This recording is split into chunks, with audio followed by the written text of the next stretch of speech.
Warm greetings from the high 10.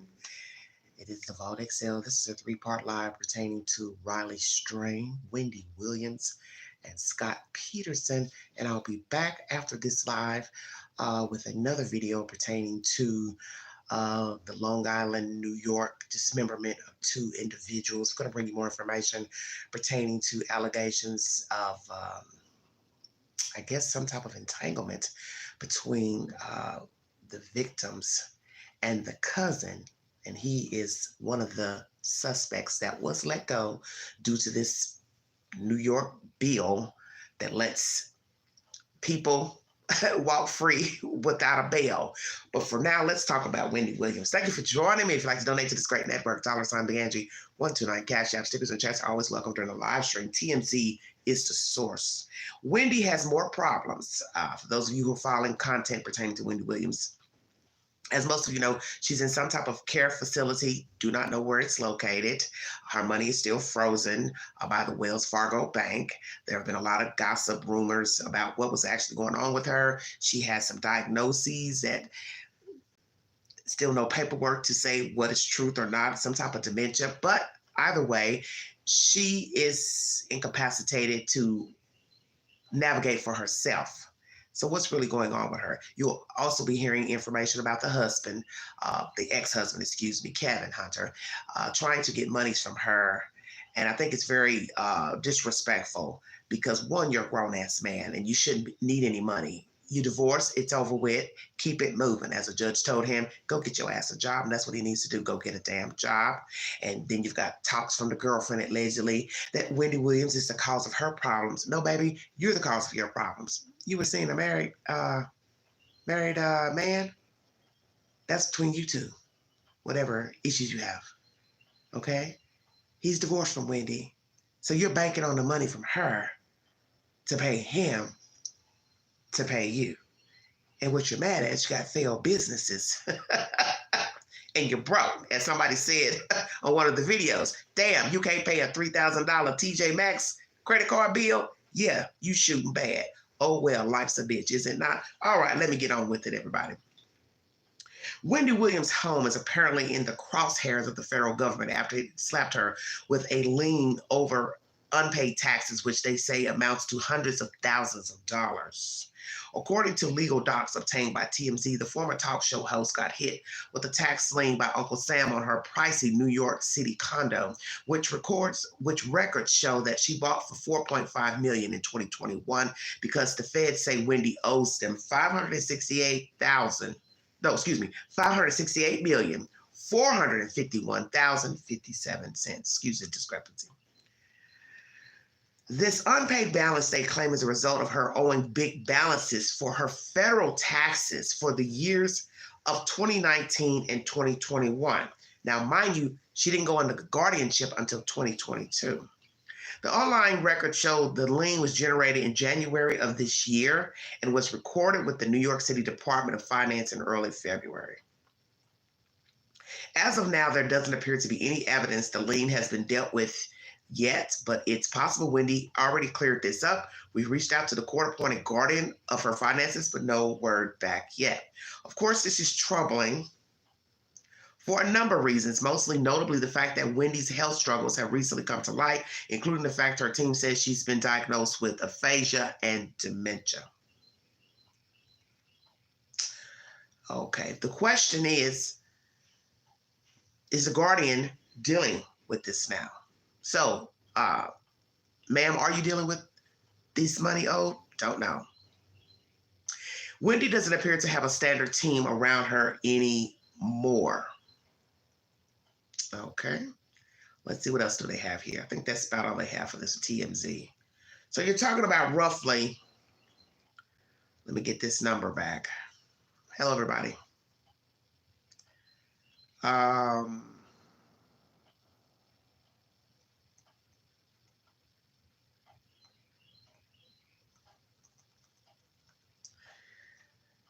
Almost $470,000. I don't know why I keep saying that. $470 million. It's a lot of money. So in your mind, you're trying to tally up 10% of what you'd have to pay in taxes, so on and so forth. or whatever the due amount is of how she got herself in this. This is just all crazy to me because now they're going back to 2019, which she wasn't in anyone's care or guardianship in 2019. So one would say, what was going on in 2019? Was this also around the time that she started to decline, or she just didn't pay the taxes for whatever reason? As they said in this article, maybe this issue has been cleared up. Hopefully someone will come forward and bring this information out as she did or didn't, because now it's public information that she owes a lot of money. We're not even talking about, 1 million. You're talking about 400 plus million, almost 470. That's a lot of money to owe anybody. I don't give a damn who you are. So I'm assuming these are taxes in general, taxes on property, taxes for her income, because, I'm sure she made a substantial amount of money on the Wendy Williams show. And then, that stacks up each year you don't pay. So if you go back from 2019 and we're now in January of 24, naturally, this is a new season for taxes to be paid, usually by spring, April. You're going back 23 on the 19. Well, that's a long time. 19, 20, 21, 22, 23. There's your 4 years right there of unpaid taxes. And I refuse to believe that all these is just for an apartment. I believe it's taxes in general, taxes on money, taxes on her pay, taxes on any properties that she had owned. For all we know, this could also be taxes owed on the old home she had before that she shared with her husband. I'm not sure. But as I said, when you're talking about this amount, it's surmountable. So will the guardian have something to say and answer to this debacle, this new debacle of non-payment of taxes? The one thing I was thinking about today when I read the information earlier, I said, Wendy will be lucky if released from this facility, if and when she's ever released, if she'll have $100 in her bank account to her name. And hell, if she'll even have access to the $100. Do you understand what I'm saying? Because this is a fine mess. See, I said before, when I talked about her weeks ago, you don't really know what she's worth, okay? Because money was coming out of her account. And when I went back and read information today about the guardianship, there were other entities that also were concerned about the spending of her account, which flagged the account to be frozen in the first place. It was her financial advisor and maybe 3 or so other entities that said they were close to Miss Williams. Now, who those people were, or I don't know. But the first thing I started thinking, well, is it some other scandalous people like this lawyer here who's the guardian? They got wind of what was going on and they jumped on board. I don't know, because to some people, it may seem like a conspiracy, to take this woman down, to take all her money. And as I said, that's an issue in itself. 1, the bank freezing the money. 2, somebody's over her money that she doesn't know from a can of paint. Now you've got a husband suing for alimony payments, so on and so forth. Then you've got now a tax lien. You see, it's one thing after the other. So now when you think you were dealing with just one situation, you're now all the way over here on 15th Street on some other shit, because now it's really serious, okay? You can remove the guardian. You can remove the mangy-ass husband that's a bum. Now you're talking about almost $570 million. That's why I keep saying 570,000, because it's hard for me to just say 570 million. This is a lot of money to owe somebody. I don't give a damn who you are. You'd be sick to owe it, and you're walking and breathing and you're aware of your faculties. So how in the world did this woman accrue this amount? Well, we know why she would have accrued it here lately, because she doesn't have access to her money. Naturally, you are owed taxes on your pay, regardless if you work, get out of bed. It's the way it is. But we're going back to 19, which is strange because she wasn't under the care of a guardian in 19. She didn't get under a guardian until 2022. So you're talking about going into at least 3 years, 2.5, 3 years, where she was fancy free doing her own thing. But it's not to say that she wasn't spiraling in 19 and having some issues, you understand? It's bad. This is probably worse. The guardianship alone is worse. No family members being able to take care of her. Not knowing where she is and how she's doing, if she's actually doing better. See, you don't know anything because you don't have anybody to tell you the truth. And to me, that's a dangerous thing. A whole human being taken care of by some strange people and a guardian over this woman and these strange people taking care of her. And you're not getting the truth to how she's doing, if she's okay. For all you know, the woman could be unalive somewhere, thrown in a box, and nobody would know anything. And this guardian could just trickle down her money and make up all type of false paperwork to say, well, we paid this. And then you'll find out nobody was paid a damn thing. No facility, no taxes, no due bill on an apartment, because I asked that in my last live. I said, well, where is her home? Because we learned in that documentary, she moved out of that swanky apartment.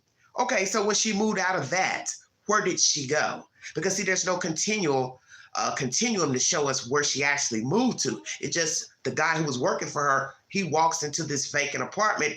That's all you have left. So now you're sitting here wondering, okay, well, where did she move her things? If she moved her things in a new place, well, who's tending to that place? Who's paying the light bill, the gas bill, the water bill, the taxes on that place? Is there even a second place? Too many questions to ask. Too many questions with no damn answers. Now you've got this big super duper cloud of taxes owed, and they're dating back to 19 when the woman was in the alleged no. So now you got to ask, when did she really start declining in health? Is that a factor to why the taxes didn't get paid?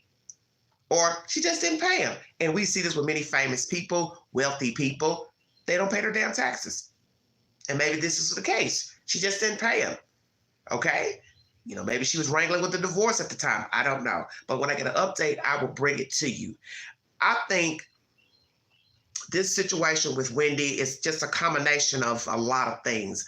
A combination of a bad choice in a partner, a bad choice of her not taking care of herself, having a drinking substance abuse problem, a situation of also having health problems, a situation of people using and manipulating her because of her wealth, her status.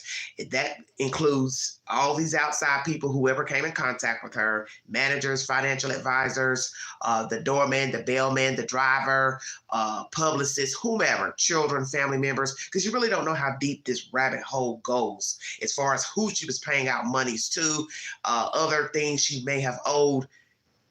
It's just a big, bad bubble. But the lesson that I see with this story is the obvious. You've got to be aware of your faculties. You've got to be able to trust somebody in case something bad happens to you, such as the situation here. She becomes ill, sick, for whatever reason, and now money's frozen. Somebody's saying she's not aware of her faculties to take care of herself, and now she's duped. She can't even go to the bank and write a check. She can't even run a credit card, okay? Allegations that her son was spending her money. He says, well, she gave me permission. Well, that doesn't really mean anything because the lady you can see was coherent during the documentary. So one is not going to believe she had awareness of every time you went and ran the card somewhere. This is a crazy story to me. You don't know what's going to happen to you. That's what I'm seeing. That's what I'm seeing from this story about Wendy Williams. You don't ever know the shape that you're going to end up in. And a lot of people depend on people who have money. They depend on asking them for money, begging for money, needing money. And this is a lesson learned, that just as quick as you're up, doing well for yourself, can take care of yourself, boom, you're down. You can't take care of yourself. You're deemed not to be able to take care of yourself. And then all these other people have been relying on you for monies, riding on your coattail, on clout, and now it ain't nothing. It's nothing, nothing, nothing. So it's a lesson learned for the person who's going through it. It's a lesson learned for those who ride on the coattail. That gravy train, that coattail, It's not going to always be around. And that's what people don't understand about people who have money. You're assuming, as an outsider that's getting your bag on, that money's going to always be there, that they're always going to have that money, and that they're always going to be able to give you what you want. Well, we have learned from so many wealthy people, famous people, even regular people who just make $50,000 a year. You can't bet on somebody else's money. You can't bet that you're always going to be able to go to them and beg and beg and beg and keep asking for shit and think they're just going to keep handing it to you. It doesn't work like that. Because even if they have the money, they can stop. They can say, well, I don't want to give you any more money. I don't have any more money to give you. It is their choice because it is their money. In her case, she's paying out money to the husband, probably giving her son whatever he wants. Allegedly, he had a swanky home for $2 million, nice car, blah, blah, blah. Probably was giving other family members, friends money. Then she's paying all these different entities for God knows what, drivers, this and that. She probably wasn't even paying attention to what the hell she was paying out, okay? Before she really just, got in a really bad way. Not paying taxes. So, see, it's a trickle effect. Owing all these entities, and the people who you should be paying the money to would be our government, Uncle Sam, because he's going to get his one way or the other. If he has to seize everything you own from your shoe to your sock, he will. He will send in the cavalry because he's done it before. They will padlock your door to your house, seize everything you own, every shoe, every sock, every bank account, and there will be nothing for you unless you've got some money buried somewhere in a shoebox down in the ground. I had a bad feeling about this. I had said to myself recently, I said, I won't doubt that lady. She won't have shit. They'll release her. This is what I said to myself probably last week. I said, that facility will release her one day. She will be able to navigate freely, but she won't have shit to her name. That's what I'm seeing here with Wendy. Is that now that there's a tax lien, I won't doubt you'll look up, she'll be released from that facility. Say, whoa. She'll be released. You know why? Excuse me. Because now, here comes Uncle Sam saying, well, we need money. She owes us money. So it won't be, hey, Aisha, thank you, honey. It won't be no need to keep her in this facility. See, I knew this was coming. I had this feeling. I said, something is about to jump off with Wendy. It's not going to be good. I said, because you don't know how much money she actually had in the account. You don't hear of her having any other accounts or offshore accounts where she could readily get to some money. Now she's in a facility that even if she had, let's say, put some money in an offshore account, she doesn't even have access to go do anything because she's not free to roam. So my feeling was telling me with this guardianship BS, just like that movie that's on Netflix with that lady working at the nursing facility to get these people to come in as clients, then they drain their accounts. That movie came to mind when I started hearing about this Wendy Williams bullshit. I said, oh yeah, this sounds just like that Netflix movie. Very good movie. I can't remember the name of it, but I'll pull it up here in a minute. Check that movie out because it shows you how greedy people are. Go out, find elderly people to move into your elderly care facility. Okay, the people are viable. They're aware of their faculties, but the gist is to get them in so you can steal their estate. Okay. Oh, we've got this wonderful place. We've got activities. We've got this. We've got that. You can get your hair done. All that type of nonsense. They reel you in, and then that woman gets with her little team, and they dwindle down your bank account. Okay. It's a very good movie on Netflix. That's what this reminds me of with Wendy Williams. If you do not know who you're dealing with legally, such as advisors, managers, you can be a Wendy Williams story. And just like she said in the documentary, if it happens to me, it can happen to you. And I totally agree. You cannot trust people who have access to your money. That's why Oprah Winfrey always said, sign your own checks. Exactly. You do not want strangers having access to your money. I don't care what type of wranglings you have going on, especially when you're wealthy and you're famous. You have to know what you're getting into when you're signing documents, contracts. You need to know that if you have a manager, publicist, you need to know the specific role that you have designed that person for. What you don't do is design it for that person to have access to your money, because really that makes no sense. Nobody needs to ever be able to go into your account and sign off and take money out. You're paying them to do a specific job, but you never want to give that person access to your money, okay? Now, I don't know how her business was set up as far as business managers and this and that, but what was weird in the documentary, she had a lump sum of money sitting on her bed. So obviously she had access to money some type of way to where she was paying these people, because what you have to tell yourself, they were not going to be working for her for free. That makes no sense. She had a driver, the guy she was talking crazy to while she's sitting in the back seat. He had to get paid. That manager had to get paid, that black guy. That publicist, she had to get paid. So Wendy had some money. Now, how she was able to have some money, I don't know. Maybe she had took some out at some point and, she kept it at the house so she could, just have some free money lying around. But the point is, you'd have to have quite a bit in order to pay a person a salary. So then you got to ask that question. What was the salary of the driver, the publicist, the manager? Okay? Because frankly, let's just say you took $100,000 out the bank in cash and just had it somewhere in your house. That's actually one person's salary right there. Okay? 100,000 is chump change when a person is making at least 40 or so million a year. 100,000 ain't shit. That's shoe money.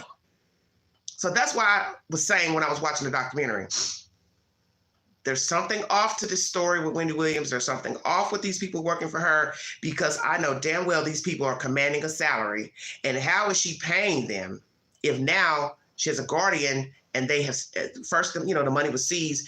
Then a guardian was appointed. The guardian has to make something for being over her account. You better stay woke now. See, this is all bullshit. The guardian is going to get some money. And that money is going to come from Wendy's money. You think the guardian is just a guardian for free? Hell no. The guardian is an actual lawyer. So see, it's a hustle within a hustle.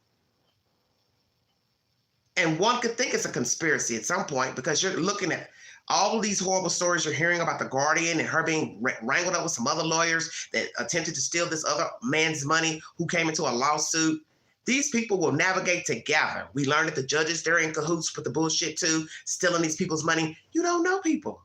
This is why you have to be careful when you attain money, because there's going to always be people that are going to try to get to your damn money. It doesn't matter if it's the government. It doesn't matter if it's people working at the bank. It doesn't matter if it's random people trying to steal your identity, the people that you're in cahoots with, your family, your friends, the people you're paying to do things, your manager, your publicist, your lawyer, your financial advisor. Can you imagine paying all those people a salary from your money? Hell yeah, they're going to try to get all they can fucking get from you. They'll come to you every day with something. Well, we need to do this, and I need another stipend for this, and I need another payment for this. Before you know it, you just trickling down checks, writing checks. Every time somebody jump up, they're in your face needing something. Well, I need this from this. This is why I would tell anybody about a lawsuit.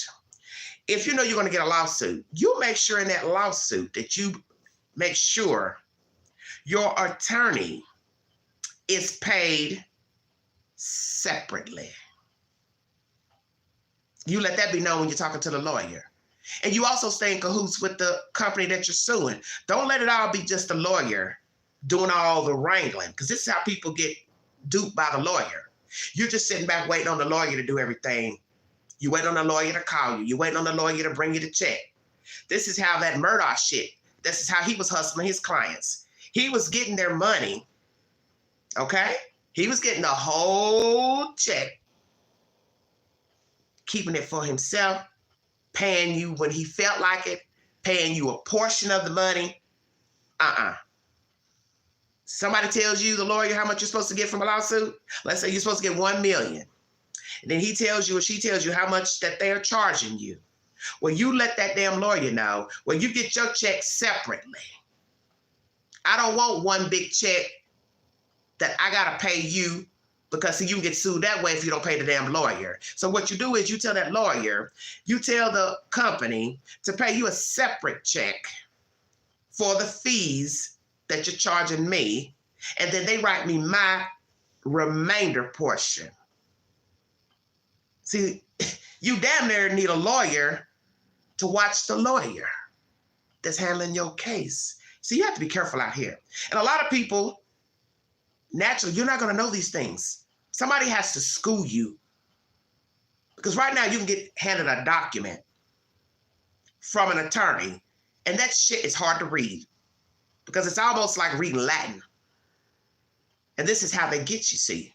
This is why a lot of famous people are broke, because they sign contracts and things and they don't know what they're signing. They could get a stack of papers, 10, 20. We just need your signature. And then they just throw out what they want you to know to get you to sign the damn paperwork. And before you know it, you're gonna sign your whole damn life away. You have to be careful.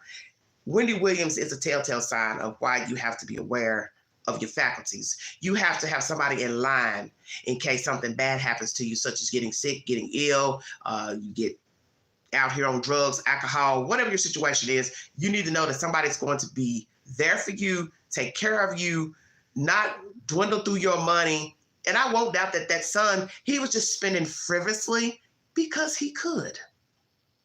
Think about it. He was offered an opportunity to have access to his mother's money when she went down there to stay in Florida. And I think he just wrote checks and the credit card on whatever, and it flagged her bank account. You know it did. And I think it was more than that that flagged her account. I really do. I really believe that. Different things flagged her account. Because you hear in commentary that different entities were concerned about her welfare, that allegedly knew her. So maybe different people, some people who were actually concerned, don't know if it's true or not, saw that something was going on with her health, saw something was going on with her behavior, how she was talking, how she was acting, and then checks are being written or credit cards are being swiped, and maybe it was more than what she was normally spending. See, people don't really know what Wendy Williams was spending before she went to Florida.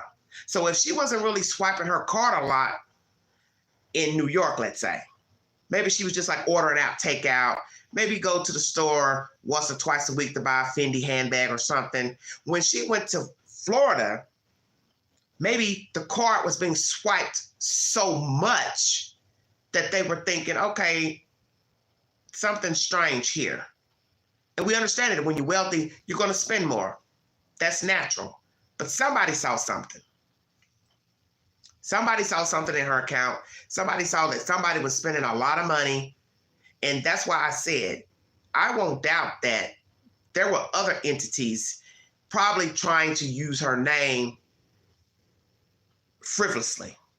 Because what you don't know, hello, Brooke, what you don't know, who's to say somebody didn't try to open up a line of credit in her name? Take out a loan in her name, open up another credit card in her name, credit cards in her name. See, you don't know because we're not hearing about what all was really going on with her account. I think it was probably more than just the credit card. I do. I think it was more than the credit card. I think there was some other stuff going on, and they're just not telling people what really was going on with her account. But it was something. But the son defends himself, and he says, well, she gave me access. She signed off on what I was buying and spending. But like I said, when you look in the real world, you have to pay taxes on your income every year. And when you're talking about living the type of lifestyle that Wendy Williams had, whether she worked the show or not, she has to pay taxes. So whatever's in the bank account, you owe money on that. So now let's look at somebody down in Florida swiping a card for a car. Well, you got to upkeep that car. You got to pay insurance on that car. You're not driving a cheap car. So the higher the car value is, the higher your insurance is going to be. Stay woke. You got a $2 million house, apartment, condo. Guess what? You got to pay taxes on that. See where I'm going? So let's say he signed off on a house for himself, but he's using Wendy Williams' card. Well, in the end, the due bill is on her.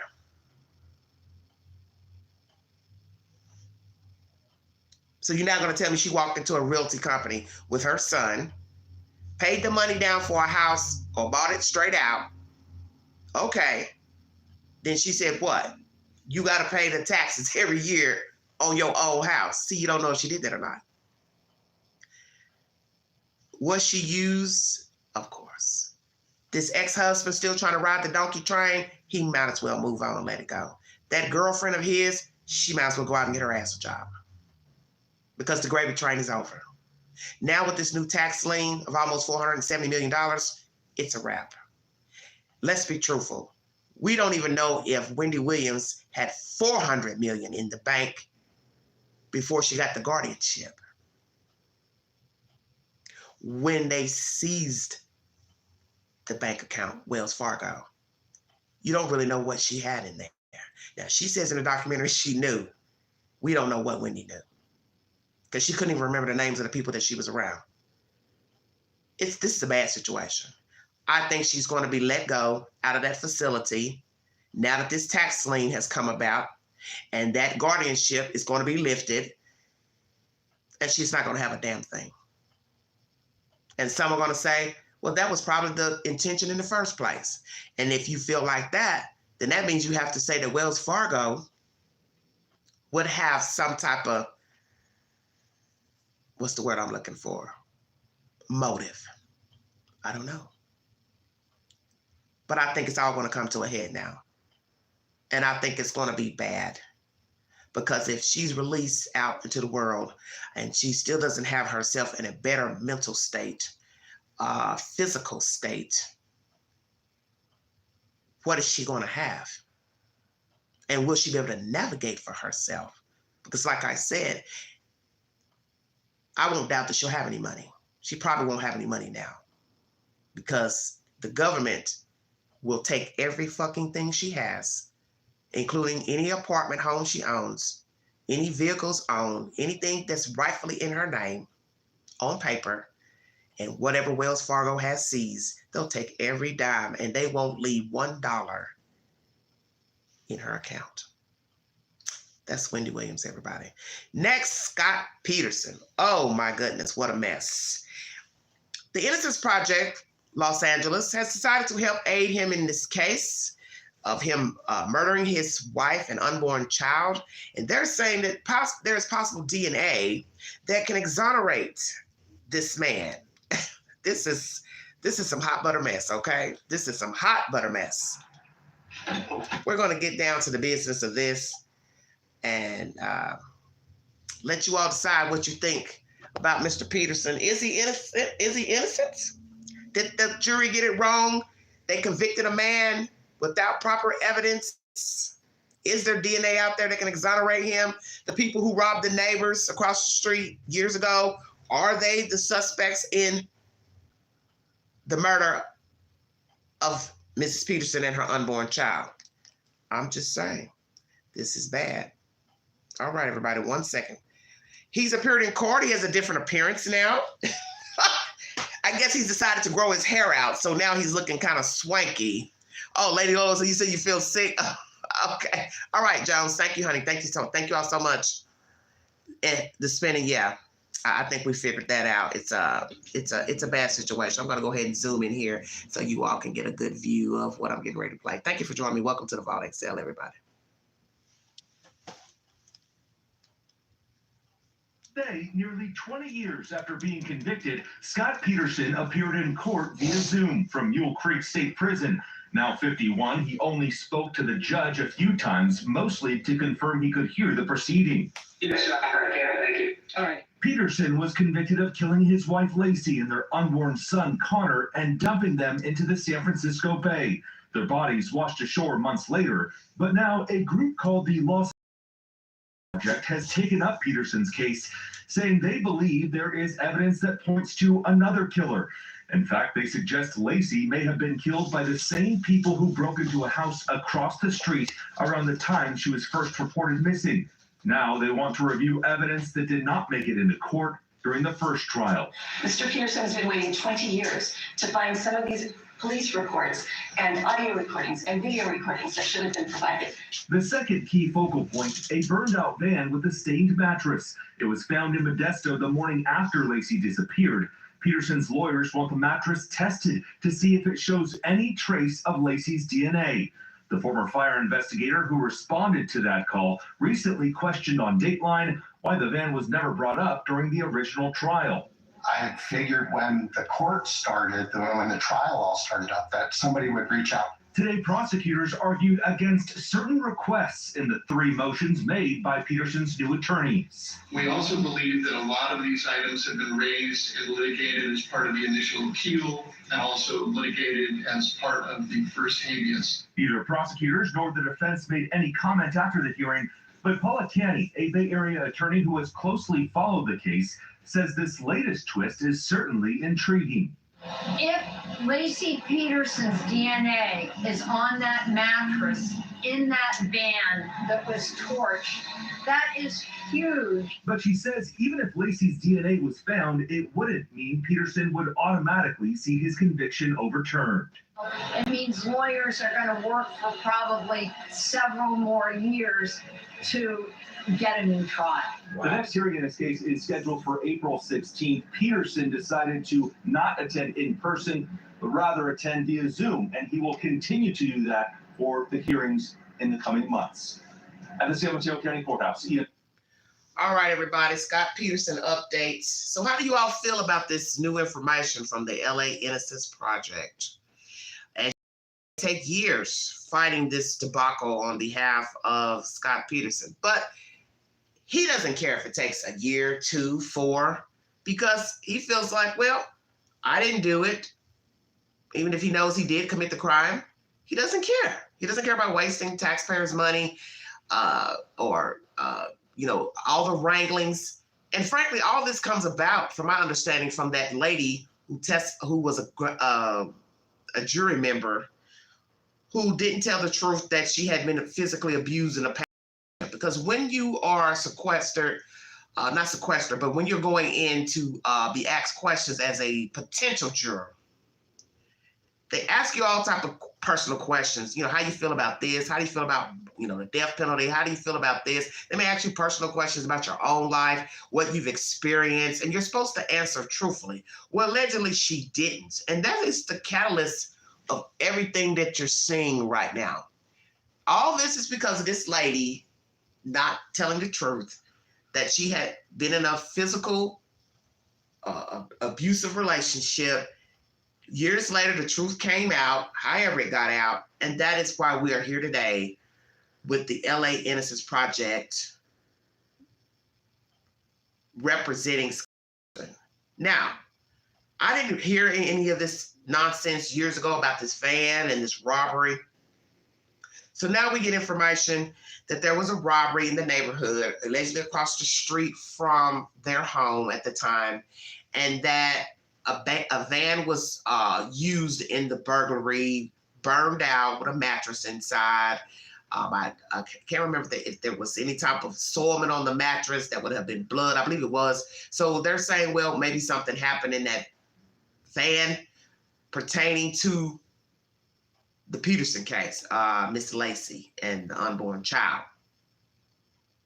What would be so crazy is if we find out he is innocent. That would just be like, what the hell have we been listening to all these years? I assume the state got it right. When I look back in time to his behavior, the lying, the manipulation, that having the affair with that girl, and naturally, having an affair does not make you a murderer, but it gave pause to the situation of a missing woman and a baby, a pregnant wife. You didn't seem engaged in finding the woman. You're still contacting this lady you're having an affair with, calling her this and that, still making up lies and stories, still never telling the truth that you have a whole wife missing. whole wife dead, if indeed he is the killer, which most of us believe he is, never told the truth. So when a lady finds out this woman is missing, then later she's found, floating in the water, she realized, okay, I'm gonna go tell the truth about my entanglement with this man. So she's cooperating with authorities and she's taping the conversations with Scott. But the gist of the story is the fact that in his trunk, when they decided to come with their warrant or whatever, he's got what law enforcement would consider, a rape kill kit in the trunk. Now, what do you need all these things for? Knives, rope, duct tape. For what? I mean, seriously. What would you need those items for? You're walking around, wife found dead, baby found dead, detached from the mother, in the water. You're still talking to Amber, trying to meet with her, and just out of the blue, when they come to search you, serve a warrant for you, inside of your trunk is what they would consider a rape kill kit. And most people would say, well, why would you have those things in your trunk? Not in a glove box, where a person would keep just little miscellaneous things, box cutter, duct tape, depending on what type of work they do. It may not be suspicious for an average Joe, but for you, it was suspicious because you were trying to meet with Amber. That's why it was suspicious. And many people felt like you were trying to harm that girl so she wouldn't talk. And I felt the same way. And the reason why they felt that way is for the obvious reason. You have a whole wife that you've lied about. You've been sleeping around, making up stuff about your wife. She was dead the whole time. You were not engaged in trying to find her, locate her. And then once she was found, you were acting still peculiar, dyeing your hair. You also had a lump sum of money on you, which made them think you were going to run. Plus this kill kit in your car, abduction kit. Hell yeah, it played a part in sealing your fate with a guilty verdict.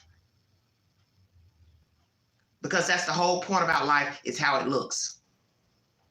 You were disengaged, you were having an affair, you kept wanting to meet with this woman and she didn't want to meet with you for obvious reasons. You knew she knew. That's why you wanted to meet with her. And I do believe he would have harmed her. I do believe that. So that showed cause to 12 members of the jury that you would be capable of killing your wife and getting rid of your wife. Now we have this information about this van, the robbery, and the linkage to the Peterson case. Did these entities unalive Laci Peterson? Have we been misled to believe that Scott Peterson is guilty because he was a whore and a adulterer? We're assuming he killed his wife and unborn child. Did we get it wrong? Is it possible that this man is just a dog? He was a dog. He's empty. He's devoid of emotion. He doesn't give a fuck about anybody. And he didn't kill his wife and kid. You're entitled to your opinion. That's my update pertaining to Scott Peterson and the LA Innocence Project. When I get an update pertaining to the next hearing coming up, I will bring you an update. Part 3 of this live stream, which is the main course, Riley Strain, everybody. Thank you for joining me. If you'd like to donate to this great network, $Beganji, 129 Cash App, stickers and chats are always welcome during the live. We're going to get down to some nasty business pertaining to Mr. Strain. He's a Missouri student missing out of Nashville, Tennessee. He went there with his sorority brothers to go to a conference. They all went out. He allegedly got kicked out of a bar, famous country singer's bar. They said they up with him. They later found his key. We're going to talk about that. You found the key where? That's kind of strange to me as well. I don't really know what the hell's going on with this story, but it's not good. And we're going to dig into the belly of the beast of what happened to Riley Strain. Why did no one render aid to this young man when they saw him stumbling, falling down, and somehow disappeared into the night? in Nashville, Tennessee. Thank you for joining me. You are listening to the Vault XL. Fox 2 St. Louis is the source of this information. Thank you so much for joining me. Don't mind the commercials. Let's get down to business. Police in Nashville, Tennessee are searching for a missing Mizzou student after he was kicked out of a bar Friday night. Our Missouri Chief Capitol Bureau reporter Emily Manley joins us live from the campus in Columbia with the latest details. Emily. That's right, Jordan. Riley Strain's parents say that he was kicked out of that bar Friday night, but he was in Nashville for a conference with his fraternity brothers here from Delta Chi at Mizzou. It was during that he said he was kicked out of the bar and told his friends he was headed back to his hotel. Instead, he never made it. His phone was actually pinged just blocks away from the bar in the wrong direction of the hotel. 45 minutes later. Since then, they've had no contact with Riley. Now, also, his parents are in Nashville at the moment. They're originally from Springfield, Missouri, and they've been helping police. Nashville police say they have put jail and hospital checks out, but so far have found nothing. Since then, the phone ping at 10:15 Friday night, the phone has either been turned off or is dead. Strain's parents say that police have told that they are reviewing the surveillance video in the area. Our sister station in Nashville spoke with Strain's parents this morning, who say the 22-year-old was set to graduate with a degree in business finance in May. He's always texting me, calling me, FaceTiming me, touch with me, always. I talked to him.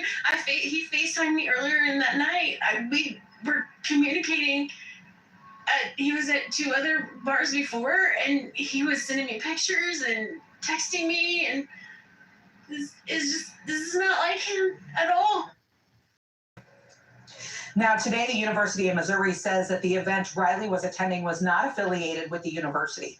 Mizzou is now offering counseling resources on campus, and university officials have been in touch with the family and police in Nashville. This is news that no parent wants to ever hear. They never want to get this kind of a phone call. The university is going to be there in as much support as we can. We always want to ensure that everyone tries to take as many precautions as they can. Even if they do that, they could still find themselves in this kind of a situation. The university says that Strain was in Nashville with those fraternity brothers, but it was not an event that was affiliated with the university. Strain's mom wants everyone to know that he's hard to miss because he's 6'7". He has blonde hair and blue eyes, and he's 22 years old. Anyone with information here at the university is being asked to call MU police, who is then working with Nashville police to solve this case. Reporting live tonight in Columbia for our Missouri State Capitol Bureau. All right, everybody. Fox 2 St. Louis is the source. So before I start giving my commentary on this segment, take the poll, everybody. Is this young man alive? Take the poll, please. Thank you for joining me. What can the students at this school tell you? They weren't there. They weren't in Nashville. They don't know. They don't know anything. They're only going to know something if somebody starts talking and running that mouth, which young people do. So hopefully somebody will run their mouth and tell what really happened in that bar, because that's what most of us want to hear at this point. What happened in the bar? Who said what to whom? Who asked him to leave? And where is Riley Strain? Did he meet with foul play? Thank you for joining me. So what is so baffling is the obvious. Go to a bar and basically get thrown out. Nobody walks you out. Nobody makes sure you made it home. Nobody else left with you. Guess the guys wanted to continue having fun, so they didn't worry about their friend leaving. You can weigh this 2 ways. There are a group of guys don't navigate like women navigate, as I've heard some people say in different comments below the videos, which is true. Guys do not navigate like women. Guys have a different mindset than women, and that's something that many of us don't really like to focus on. Guys do not navigate as women. Usually women have a girl code. They all go out together. They leave together because that's just common sense. If we all went together, we're going to leave together. But it doesn't always happen that way. So I asked the question, did they all walk into the bar together, or did they meet up at this bar, number one? How many places did they frequent that night? The mother says she talked to her son that night, video chatted, texted, sent pictures. They had already been to 2 bars before this last establishment. So was he already tore up drunk at the other places? So you have to ask these questions, because I won't doubt that he walked in to bar number 3, if I'm to believe this was bar number 3, already bent. So if you saw that he was already tore up, you shouldn't have served him any alcohol, number 1. We're also going to talk about the responsibility of the bar owner, the bar manager, or let me say bartender, bartender. How far up the totem pole are we going to go? Because I smell a lawsuit possibly down the road. Because you do have an obligation in serving drinks to cut a person off. At some point, you should have common sense to say they're not aware of their faculties, their slurred speech, they're falling over, falling down. That's not somebody you want to serve a drink, just because 9 times out of 10, they could have drove a car there.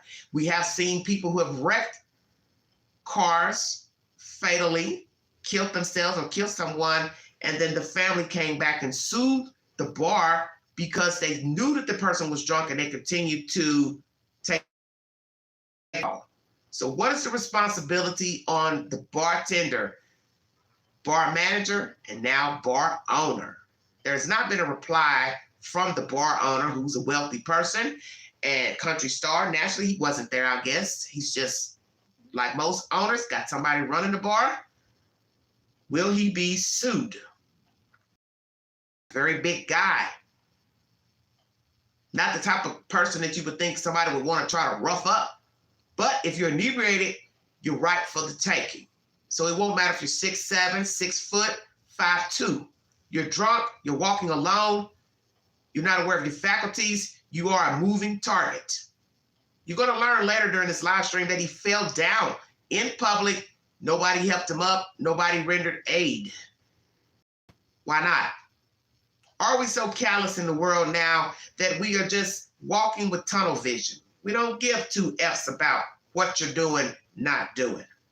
You fall down, you're drunk, oh well. You're walking around inebriated, high, oh well. Not my problem.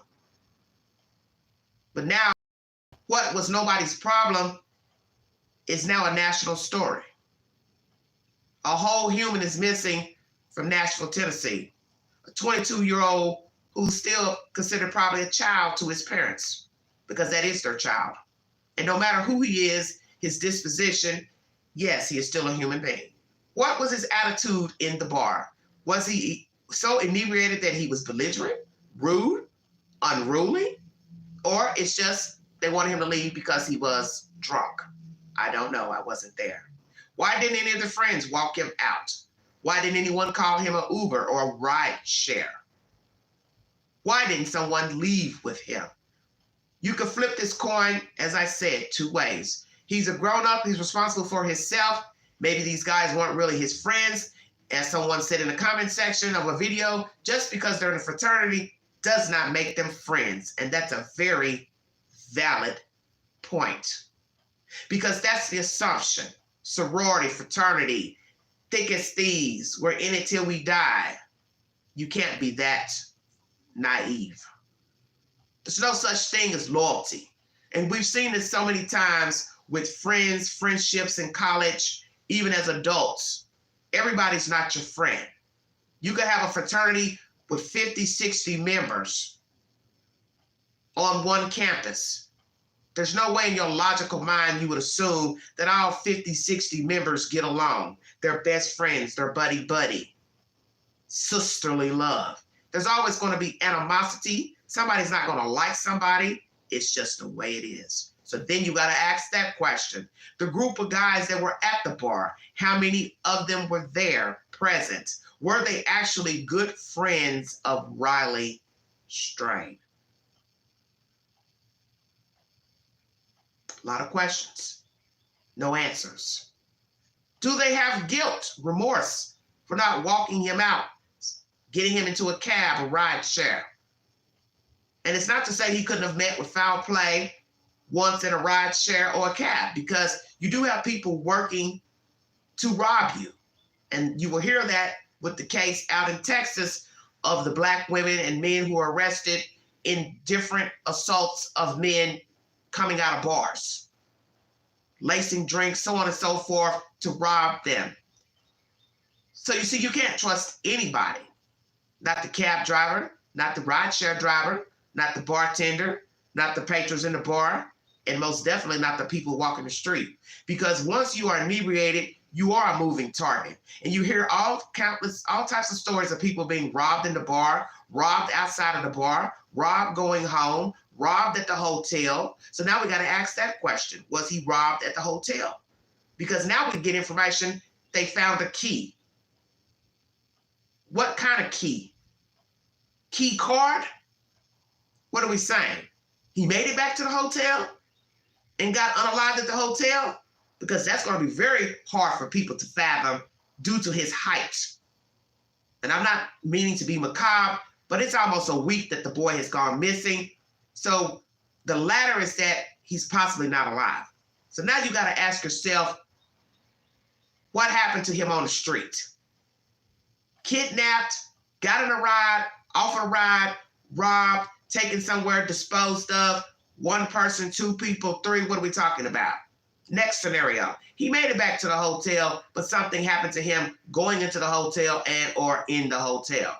If he made it back to the hotel, you now got to ask yourself, how did somebody conceal a 6'7" human being? The plot thickens. Let's now go to more commentary pertaining to this young man. KCTV5 is my second source pertaining to Mr. Strain. Thank you for joining me, everybody.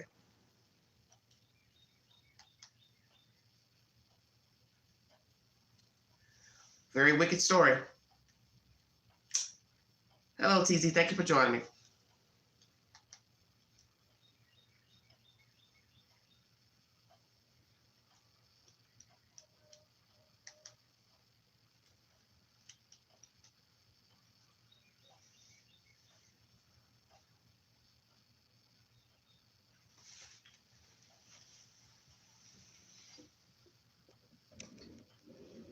Tempo is the hotel where he was staying. These are just photos, videos to show you the community where he was when he went missing. They will go into the commentary here shortly.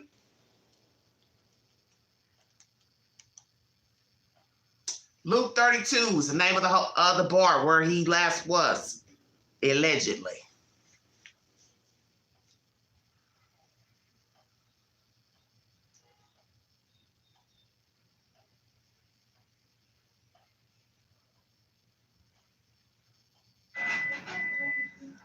Thank you so much for joining me here at the live desk. I am Janae Hancock. I'm sure you all have heard about this story or you've read about this story, the missing 22-year-old Mizzou student, Riley Strain, that went missing Friday night in Nashville, Tennessee. Now, today we do have as our guest his cousin. You're taking a look at Jake Bradley. And Jake, I want to thank you so much for taking the time out to talk to me here on the live desk. As you know, this is an ongoing search and you are out there in Nashville yourself, and you all just heard from detectives. Can you just give us an insight on what they told you? Yeah, they kind of just gave us an update. We were able to finally all in a group sit down face to face, just reiterate to us that, they have footage, they have where they last seen him, there's holes in it as any street cameras and everything else. They are working really hard to find out where he went after the last footage. They reiterated how much information they have and have gathered over the last few days. Now they've got to take a little bit to kind of process more of it and maybe go back on some and or look at camera footage that they in the same spots they had to make sure you hadn't turned around. Just kind of was good to have them here to remind us how hard they're working.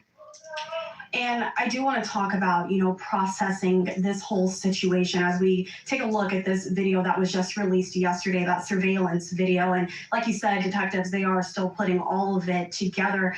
Let's talk a little bit more about the search efforts. I know the entire family basically is out in Nashville right now. What are you all doing, and what are authorities doing to really search for Riley Strain right now? So we have his parents and a small extra group here.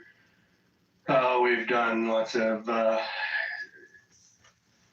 say lots, we've done as much searching as we can with time, with also, trying to stay healthy ourselves and talk to news and different media. And we've got many non-for-profits reaching out. We've had the opportunity, some of us, to get on the water and search the riverbanks and kind of be boots on the ground alongside, seeing the efforts by the police and search and rescue. Not only,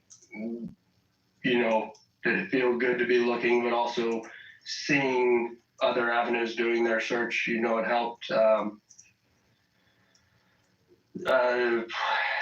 We have groups at home that are doing amazing amounts of research and contacting people and helping spread the word and talking to people he was with, reaching out to more media and get this story spread as fast as it can. And the bigger the story gets, the more pressure that comes to help find Riley.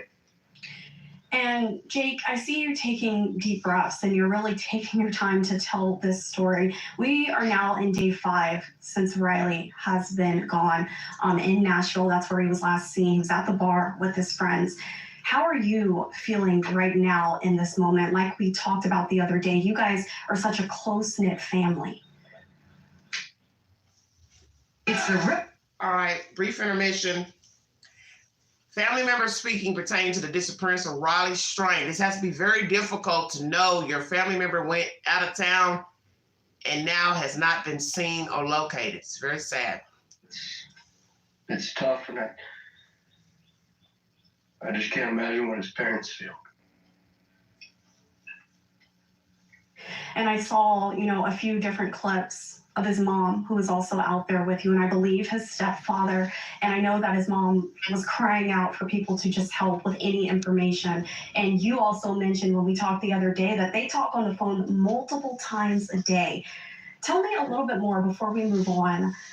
What kind of person is Riley? Let's get to know him a little bit better. What kind of cousin is he to you? A better kid than most kids. He was my sister's age, a couple years younger, so they grew up kind of.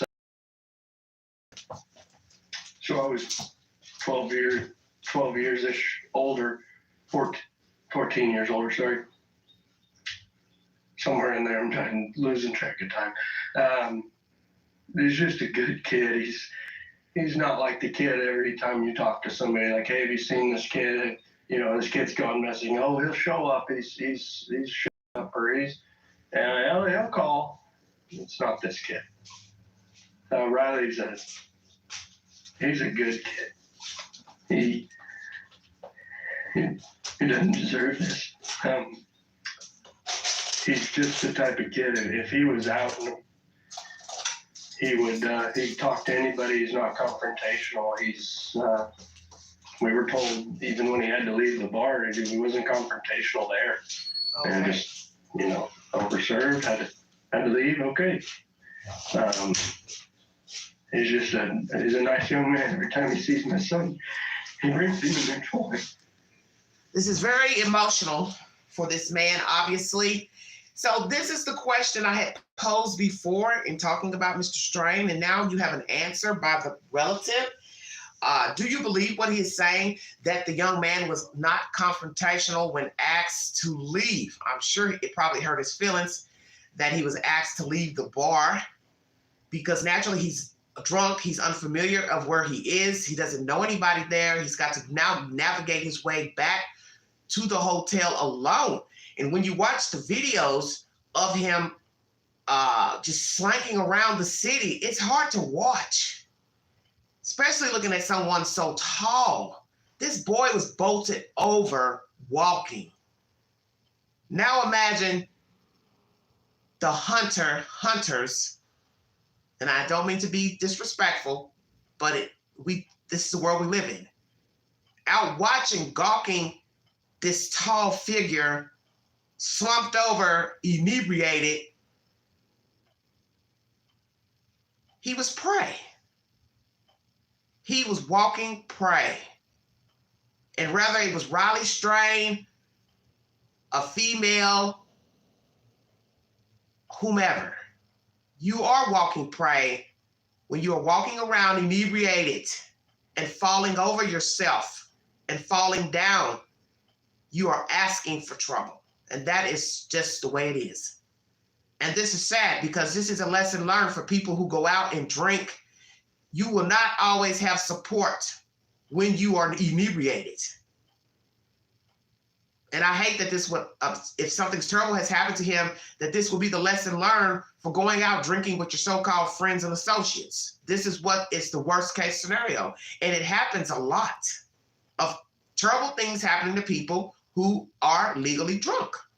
Whether you're behind the wheel of a car, you're in the car with somebody inebriated, or you get hit by a drunk driver, you get hit walking across the street by a drunk driver. These are the ramifications for drinking.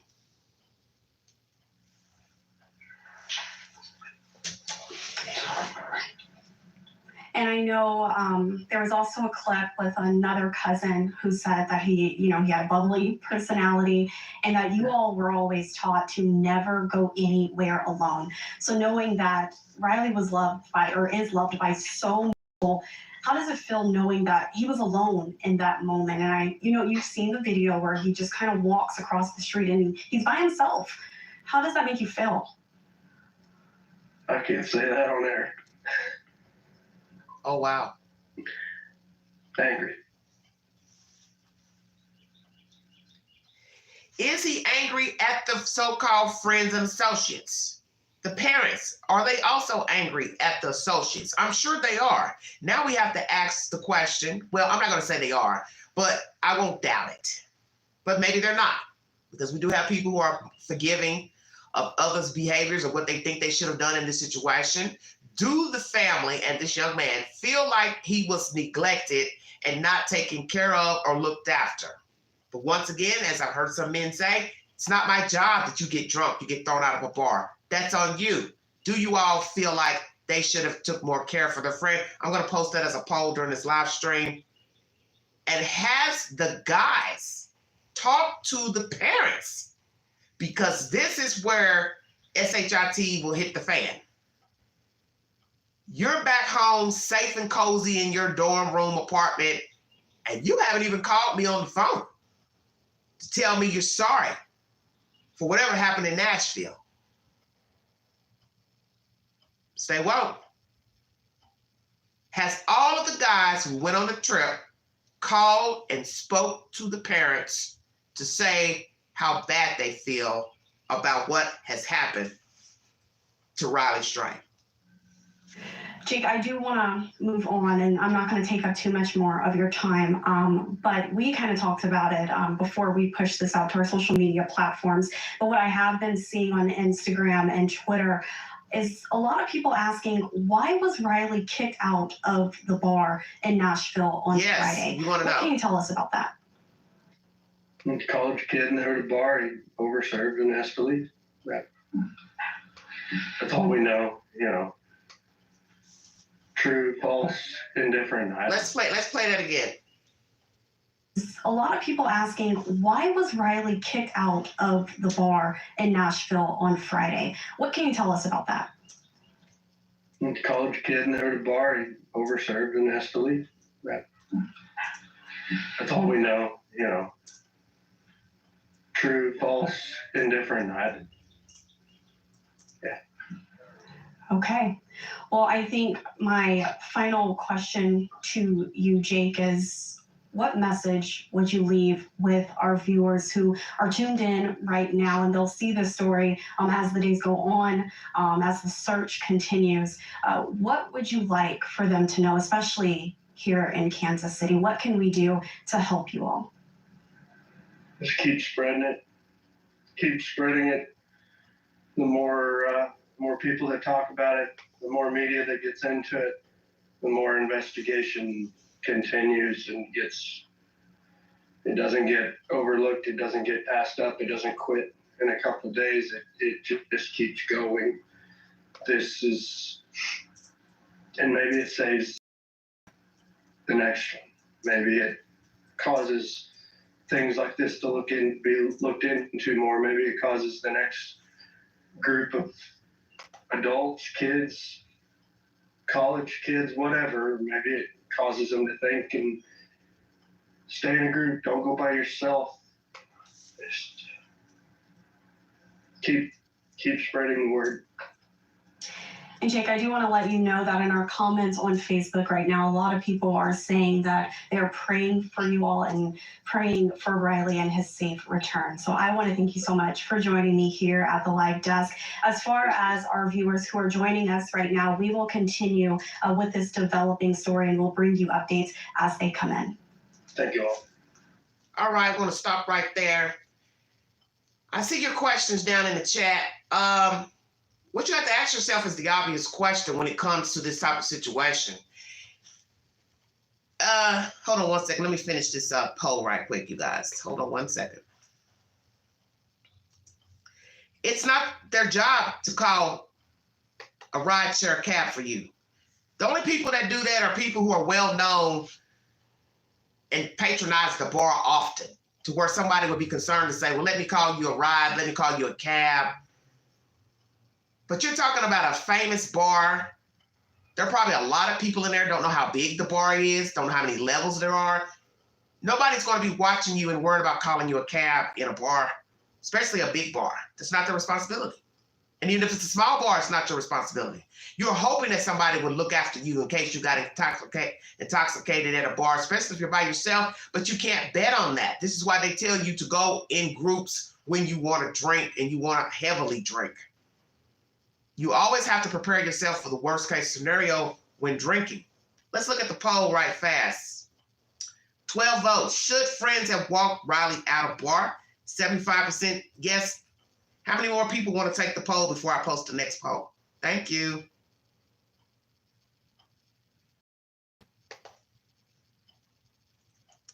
One second, everybody.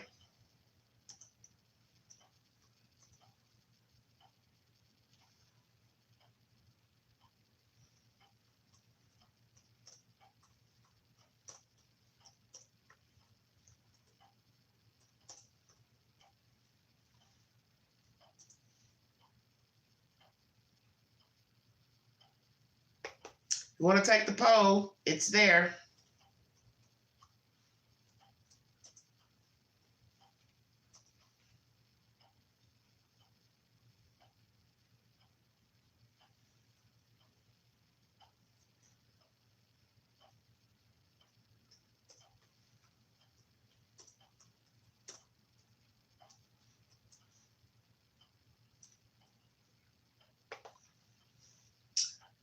All right.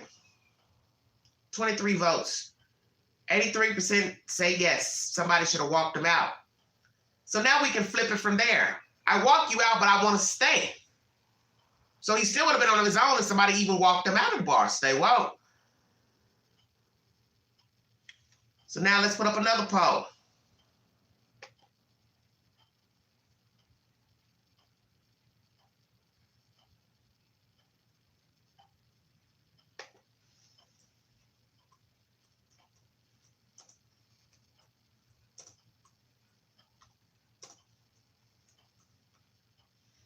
Oh, hold on one second, everybody.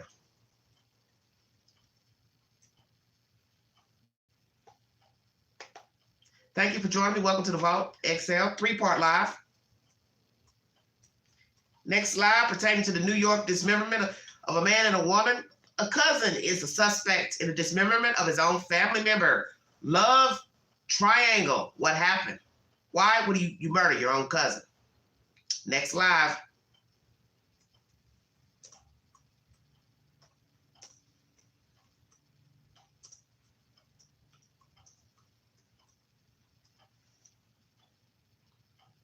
I always give you an option on the polls because everything's not always yes and no.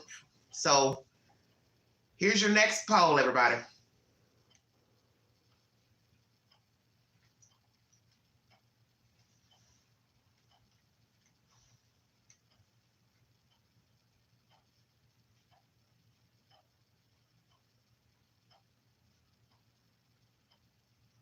Thank you, Sativa.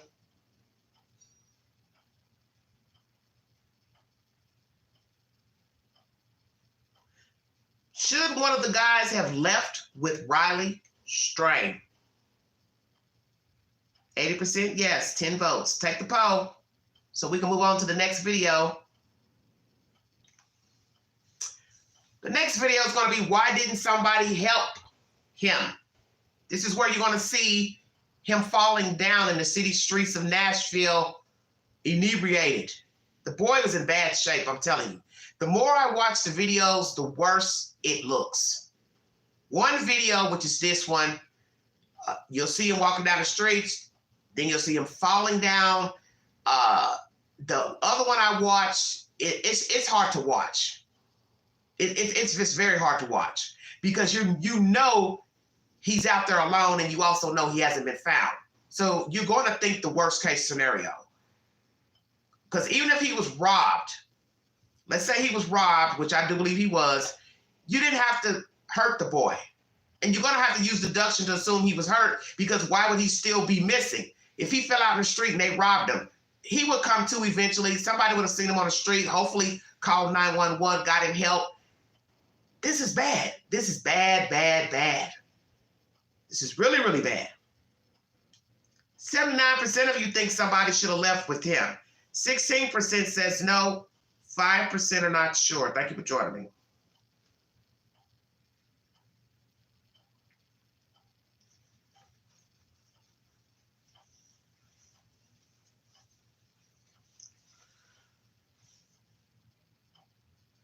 %, now says somebody should have left with him. But nobody left with him. And let's talk about that. I want to put up that poll as well before we play the next video. Is it my responsibility to babysit you while we're out? Because when you read some of the comments under the video, there are people who are saying that. I'm out to have a good time. Why should I be babysitting you? You're a grown man. Everybody's entitled to his or her opinion. That's why I said this situation can be weighed both ways. You're an adult. You're grown. You should know your level of drinking. Why should my night end because you're drunk? The bar was, I believe, half of a mile away from the hotel. You now got to count, what is that as far as walking? 30 minutes, 20 minutes, what are we saying? Because we don't know how they got there. By ride share? Public transportation? Just asking.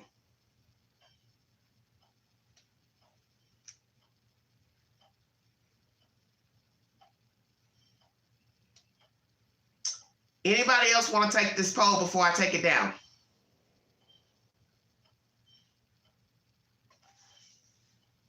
Should one of the guys have left with Riley Strain? Take the poll.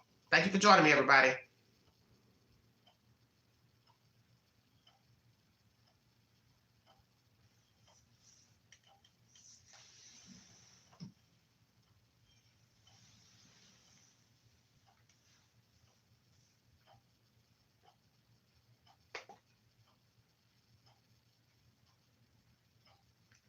%, of you said somebody should have left with him. 15% says no. 7% of you are not sure. All right, next question.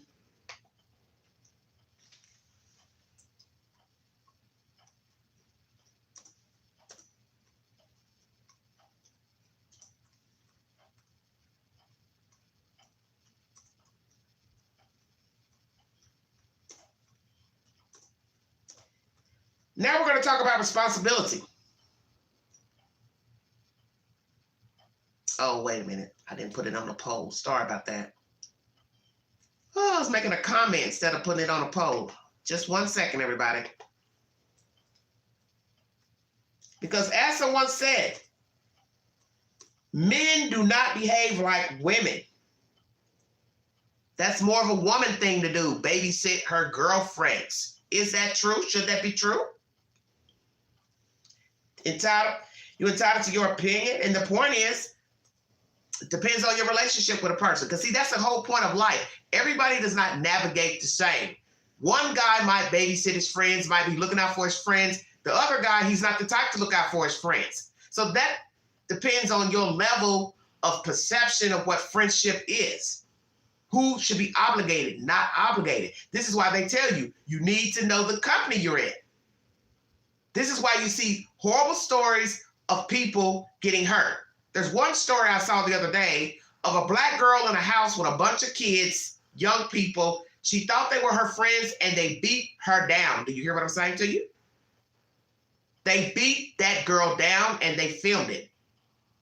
This is why young people, you have got to be aware of the people you're hanging with. Imagine going in someone's house, they invited you there. This is just like that Shanquilla bullshit down in Mexico. You're in a room full of people thinking they're your friend and they brought you there to beat your ass. And there's nobody there to save you. Nobody's there to save you, okay? Nobody's there. Sorry about that. There's nobody there to save you. Now what do? Fight for your life. I'm going to give you an option for those of you who are never sure about anything.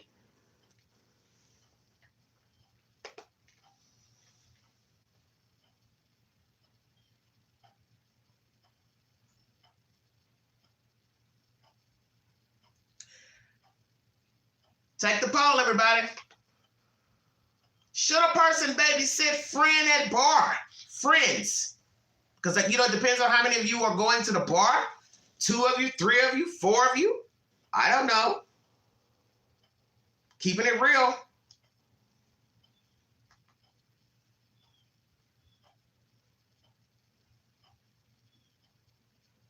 You just heard from Riley's relative, his cousin, speaking how he's angry about what's happened.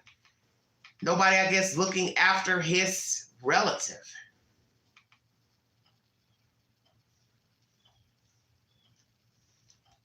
Let's finally see his last moments on film. WKRN News 2 is the source. Was he overserved? And will there be liability against the bar, the bartenders, the bar manager, and the owners of this bar? Thank you for joining me. Welcome to the Vault XL. Brief intermission.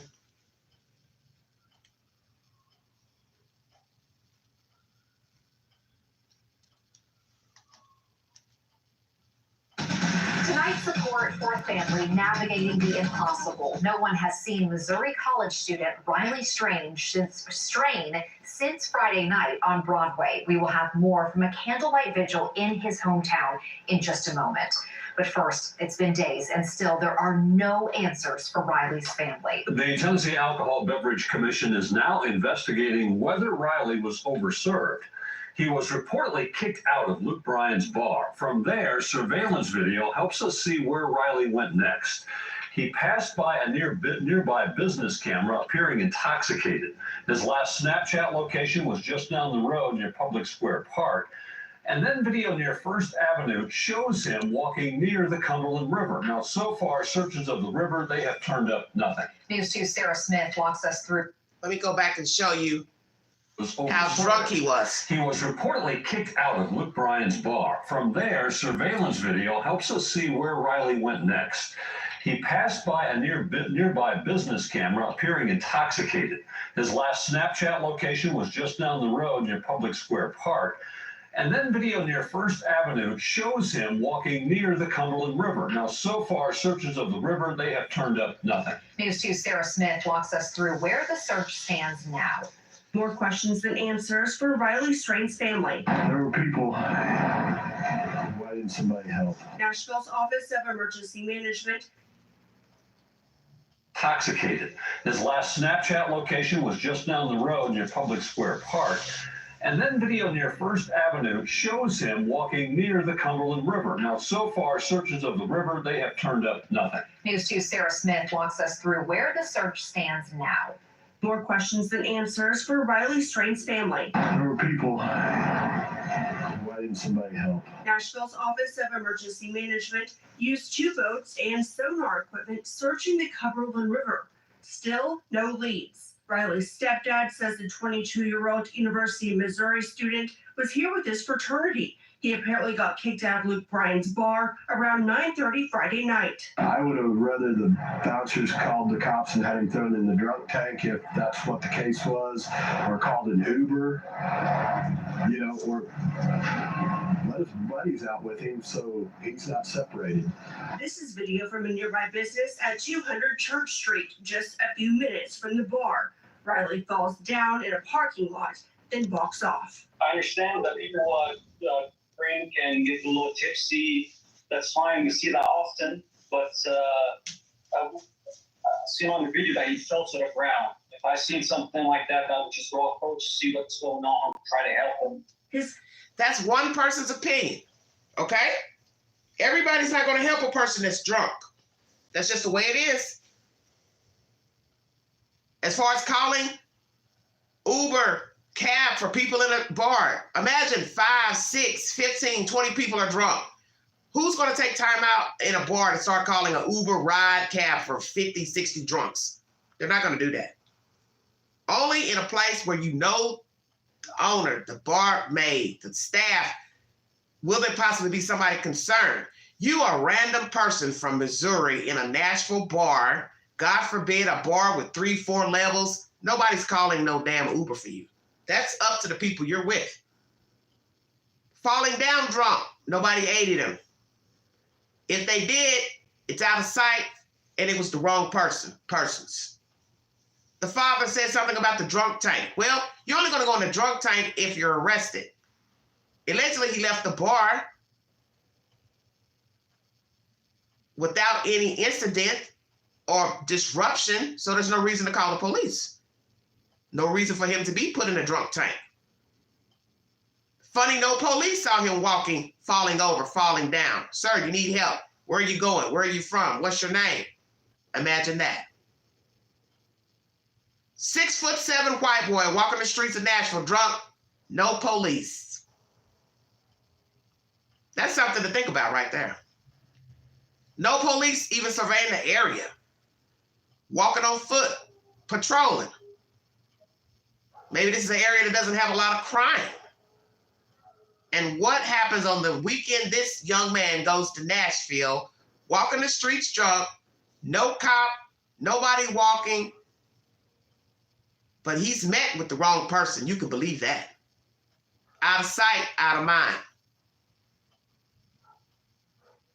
Why was nobody helping this young man on this fateful night? Where is Riley Strain?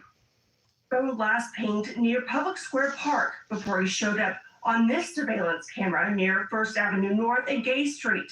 The Tennessee Alcohol Commission is investigating if Riley was overserved. Riley's family hoping the bar release the security video for clues. Luke was one of the guys Riley kind of looked up to, so we would love if he could help us get video footage of what went on inside that bar and right outside of it. On Luke Bryan's Instagram story, he mentions Riley's disappearance. We reached out to him and to his team. We haven't heard back. In Nashville, Sarah Smith, News 2. All right, everybody. I'm going to pause right there. After 9:30, this incident took place of him being kicked out of the bar. So that's pretty early. So that means these guys were drinking early in the evening.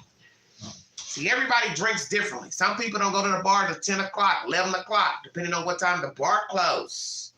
WKRN News 2 is the source if you need verification for this information. The latest poll says, should a person babysit their friend at a bar? 47% yes, 36% no, 15% not sure, 25 votes. What are y'all talking about down there? Who's a she you're speaking of?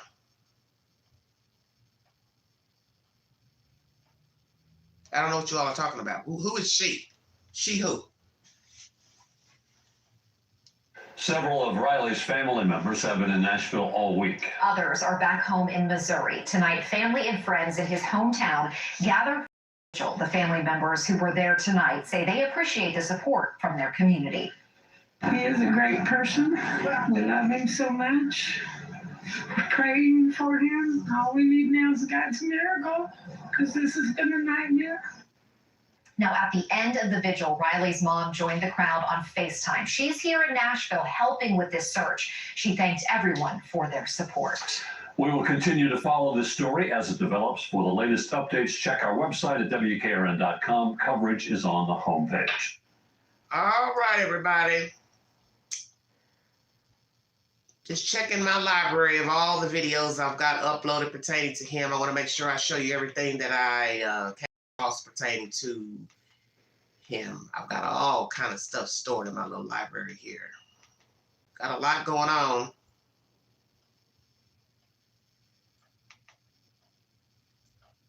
I want you to look at this video here.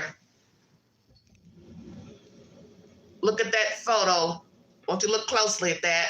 That's the young man slumped over on the wall walking by. WKRA News 2 is the source of that video. He was in bad shape. Okay? Bad shape. Alone.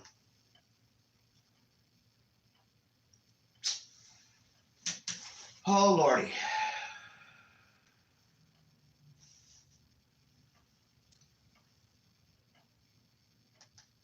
Be eligible to enroll in a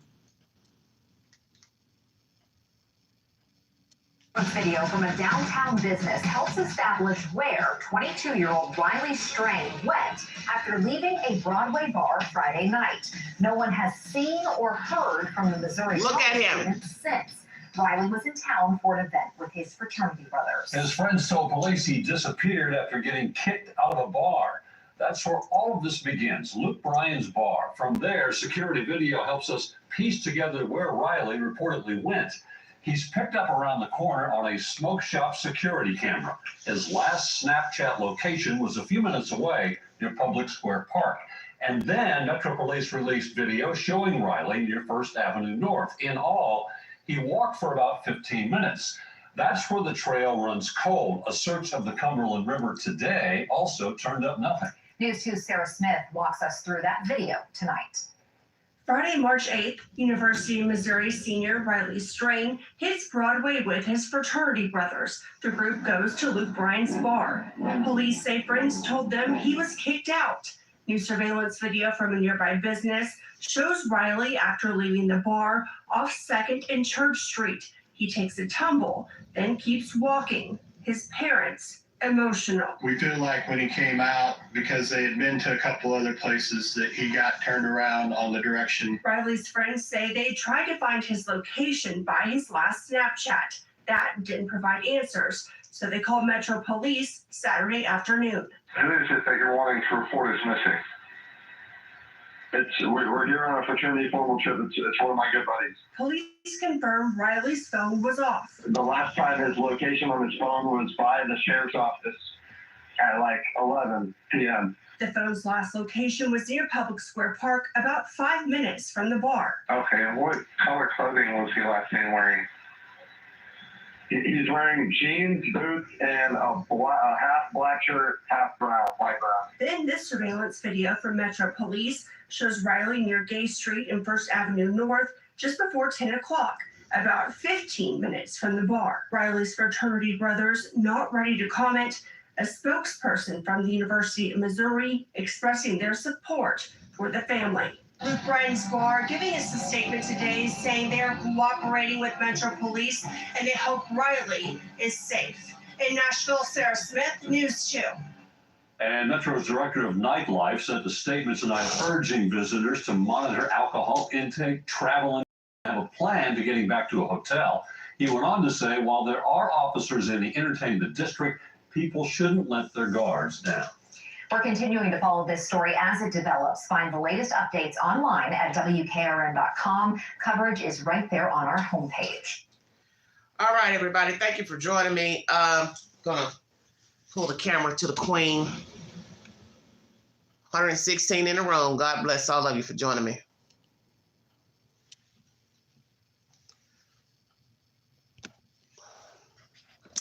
Hey, everybody. Thank you. All content has a source.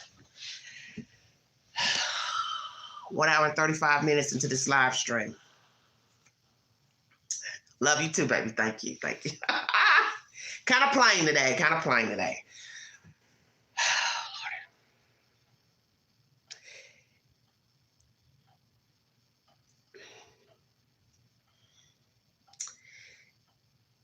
It's emotional watching because at some point, if you're a drinker, you've possibly been in this situation of being inebriated.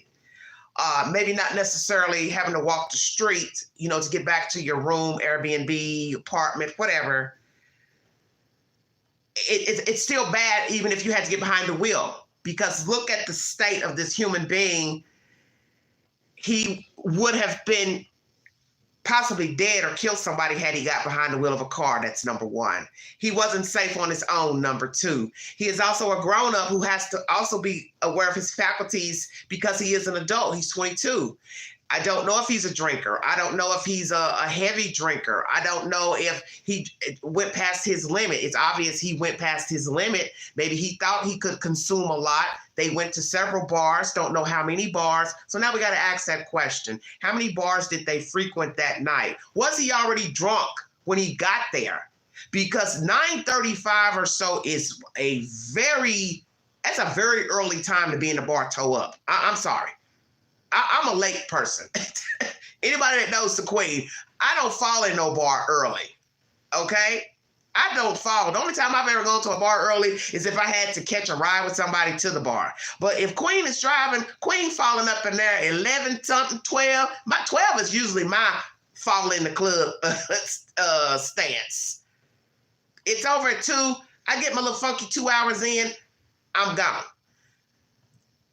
You toe up like that at 9 something, 9:30 something. They've got him on the camera like 2 minutes from actually walking out of the bar, like 9:37 or so, somewhere in there. He's loaded. He is loaded down. There is no way that boy, I'm telling you, he was a moving target. And I don't mean to be disrespectful, but it's the truth. That is what they're looking for. That is what these street people, these demons are looking for. They're looking for somebody walking around like that. Nobody gave a fuck that he's 6'7". At 6'7", nobody cares. I won't doubt the people who approached him, they're probably 5'7". They're probably 5'7", 5'8". You saw he was on the ground at one point, was able to get up. He slumped over at 5'7". It's sad to watch. It's sad to watch. Now you got the frat boys not talking, representatives speaking from the school. Why y'all ain't talking? You chasing his phone through Snapchat. It's last at a park. Probably got lured into the park. He may have just seen some benches or something and said, let me go walk over here, and sit down, lie down for a minute. So far we know, he walked into a park to sit down and lie down. And then somebody in the chat said, looks like he want to go to sleep. Hell yeah, he want to go to sleep. If you've ever been drunk, for all of you in the chat, some of you may drink, some of you may not. If you have ever been toe down drunk, you can't wait to get in your damn bed.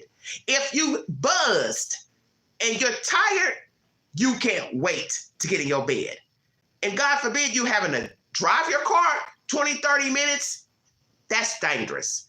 Because all it takes is for you to doze off behind the wheel of a car, kill yourself, kill somebody else. Now, this fella, lucky to be on foot, but still dangerous because he doesn't know where the hell he is. So I would expect him to walk in the opposite direction. He's drunk.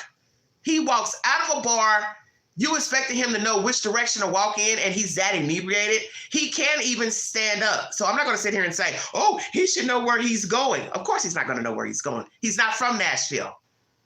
You think he sat around and did a tour of the city to remember where the hell he's going, and now it's nightfall? Because let's be truthful. Daytime, shit don't look the same in the daytime like it looks at nighttime.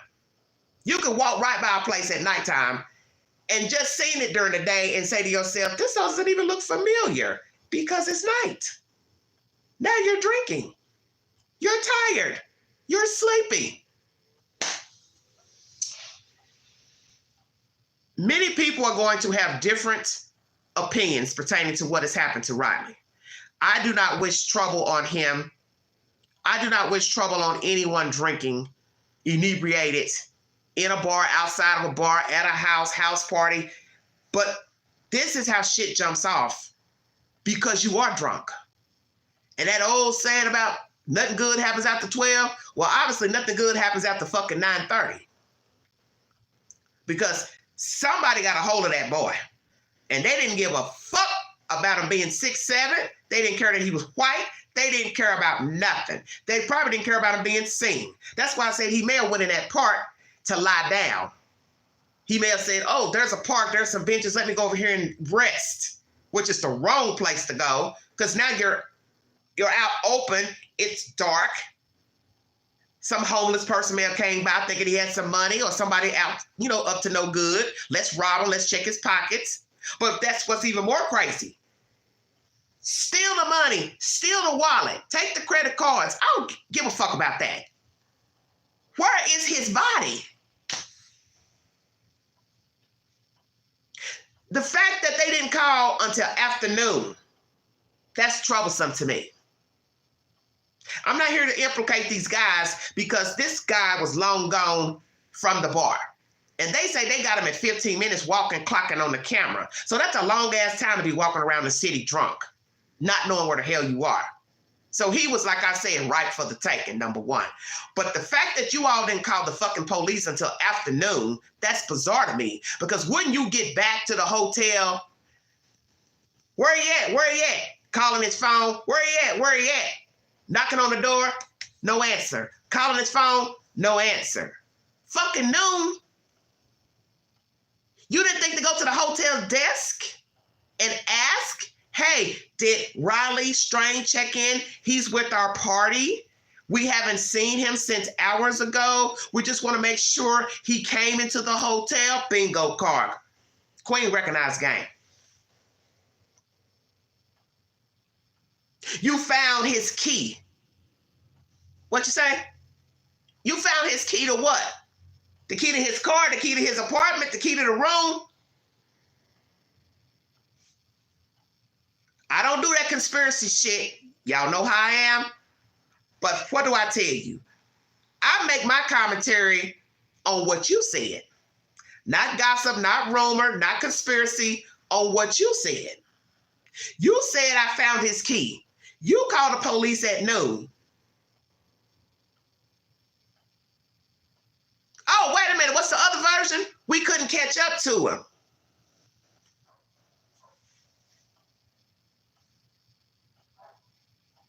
You couldn't catch up to him. How you gonna catch up to somebody you ain't looking for? Bingo card. How you gonna catch up to somebody you didn't walk out? How you gonna catch up with somebody you didn't call an Uber for? How you gonna catch up with somebody that you let walk out the fucking bar? He walked out, no problems. He didn't cause a ruckus. I'm just saying. Now, I'm trying not to be judgmental because I go out alone. This is why I go out alone. For the very reason we're talking about Riley Strange. I don't want to be responsible for you. I don't want to be responsible for no fucking body.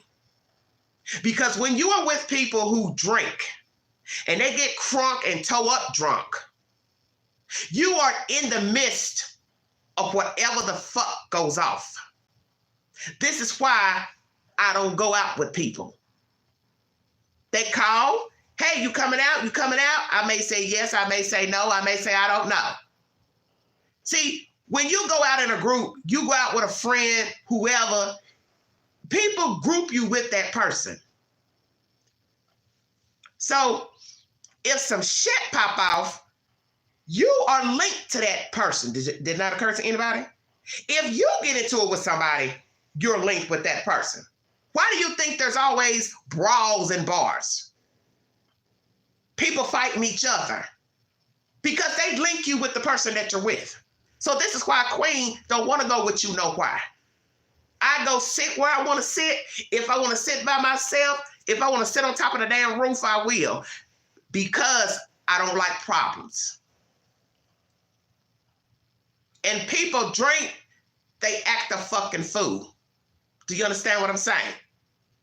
Well, we don't have no, now T, we can't say he was set up. Because those guys are in the bar, he's already out of the bar. So how are we going to say he was set up? They don't even know where he is. How are you going to set somebody up? You don't even know where they're at. You didn't know he was going to get kicked out of the bar. So in order for you to set him up, you'd have to know that he was going to get kicked out. You wouldn't know that. You got to watch out for yourself. To me, we're living in dire times. I don't trust no motherfucking body. I don't trust a neighbor. I don't trust the motherfuckers that own this rusty box I'm in. I don't trust nobody. Because that's life. You have got to tend and fend for thyself. This is why you don't get toasty drunk in a bar. Because you cannot bet on people doing right by you. Nobody walked him out. Nobody called an Uber. Nobody left with him to get to safety. Because don't you find it interesting? He is the only one missing.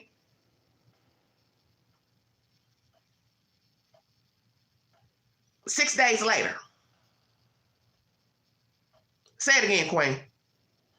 He is the only one missing 6 days later. Everybody else made it back to the hotel. Alive, unhurt, unrobbed.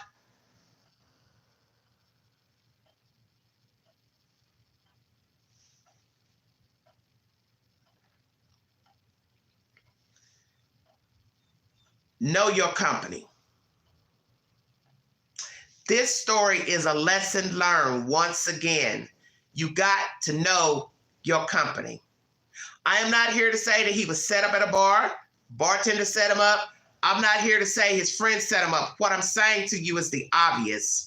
You need to know the company that you're in. You need to know that if some shit pop off, the people that are with you will have your back. Even though, yes, you are an adult, you need to be responsible for your tongue, how you carry yourself in public, because a lot of people have gotten in trouble because of the company that they kept. Somebody got loud, somebody got unruly, somebody got kicked out of the bar. Then they got drunk and crunk and talking crazy. Then they say, okay, well, we want all of you out of the bar. Now they outside acting a damn fool. Now they want to, throw shit and get the acting a fool. You got to have control of your fucking self. And alcohol is a bad mix for so many reasons. You got a bad attitude. You're gullible. You're weak-minded. You believe anything a motherfucker tell you. You don't need to drink. That's keeping it real. Nice things have been said about the young man. Probably is a very nice guy. But on this fateful night, he got toe up drunk and nobody had his back. And some will say his friends are at fault. Some will say he's at fault. Some will say the bar is at fault.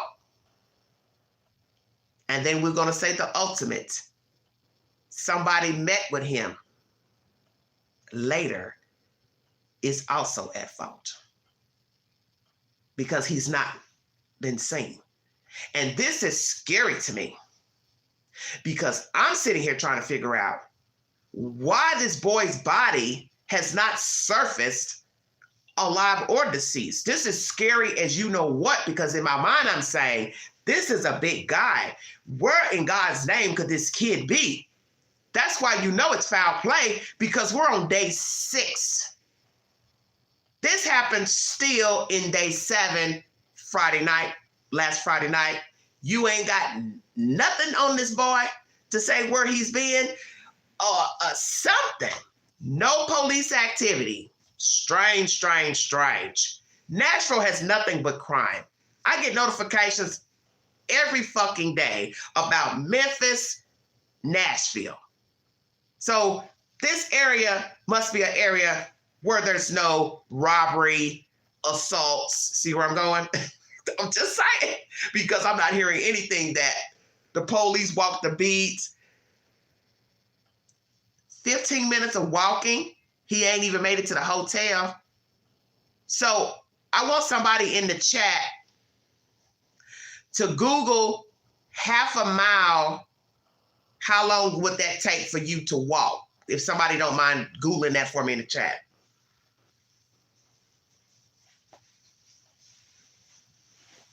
If somebody can Google that for the queen. 0.5 miles. How far is that by foot?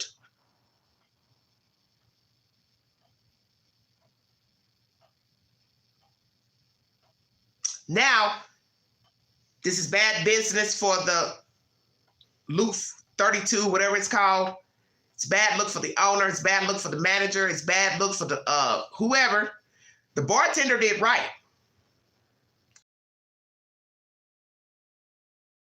No more drinks. What happens after he cuts you off, she cuts you off? That's on you. That's life. You're cut off at the bar, you're on your own. Now, the part of the story that's strange, or maybe not strange, because I'm not there, why would you ask him to leave? Because you could still stay in the bar, I would assume, but I can't serve you. But then the gist would be also, I'm making you leave because you're either unruly and drunk, or you're drunk and I don't want to risk you going to somebody's table, asking somebody to buy you a drink, and you go in another corner or part of the bar and drinking, and we can't see you. Take your pick. Well, allegedly, they said he was cut off because he obviously was noticeably drunk. So that's why I said, I always ask the questions according to the information given. What was his demeanor? Were there words? Was he hollering, screaming, fighting, tussling? They say there was no disruption. He was just asked to leave. He obeyed and he walked out. That's the story. It's up to you to decide if that's the truth, because you don't really know what's the truth until people start talking. The frat guys aren't talking. A bartender ain't talking. So who gave the statement that he was asked to leave? The friends? But yet the friends ain't talking. So you know how the queen is. Bring me a receipt. Because somebody had to told that version. And he ain't around to tell us. So that means the frat guys told it or the bartender told the news. I don't know what's going on. Oh, Sundown says 15 to 20 minute walk, a mile. Half a mile. They said the bar is a half a mile from the hotel. What's a half a mile by foot?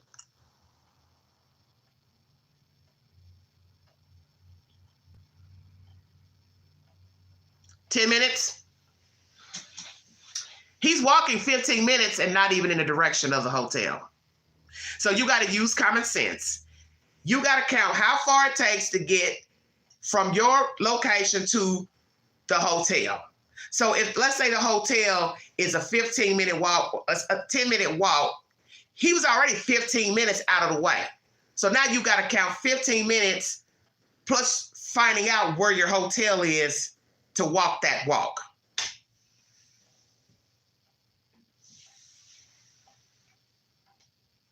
So you're drunk. You're unaware of anything. So you're really like a baby out here in the elements. You can't think to talk. You can't think to go to somebody to say, please help me. I'm really inebriated. I'm just trying to find the such and such hotel. I wish he had done that. I wish he had walked into a lighted establishment, because let's be truthful, you know damn well businesses were open at 9:35. So at 9:35, I wish he could have walked into a opening somewhere with lights on and said, please help me. I'm inebriated. My friends didn't walk out with me. I just need to find the Tempo Hotel to get home to the hotel.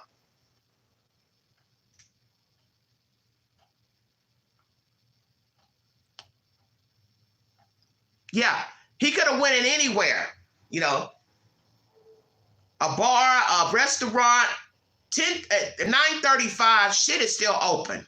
So we don't even have to sit here and debate on that nothing was open. It's not like we're talking about 3, 4 in the morning in Nashville. We're talking about 9:35. So I wish he would have said to himself, let me go over here and call somebody. Frankly, he could have just sat right there in public drunk. Somebody would have eventually called 911. This story would be over with. If they would have robbed him, they'd have robbed him right there in front of people. And 9 times out of 10, somebody would have ran over trying to help. See where I'm going? The more he moved, the worse he made the situation. That's what made it worse. He kept moving. He should have sat down. I don't care if he would have just sat outside that fucking bar. I'd have told him, I'm sitting here waiting on my friends. I'm not from here. I'm drunk. I don't know my way anywhere. He should have sat right where he was. Or sat on a pole. Somebody would have called the police eventually. Hey, there's a guy inebriated out here. He looks like he needs help. The police would have came. He could have explained his situation, saying, I'm with my friends. I'm not driving. They're in the bar still, but they asked me to leave. And the police, I think, would have been kind enough to, get him on his way wherever. If it was the drunk tank or escorted him back to the Tempo. End the story. But guess what? We're not on that story. We're on a story of a 6'7" inebriated person walking the streets in the opposite direction. And just like some of you are probably saying, 15 minutes is clocked on the camera out of the way. Now imagine had he walked farther before he met trouble.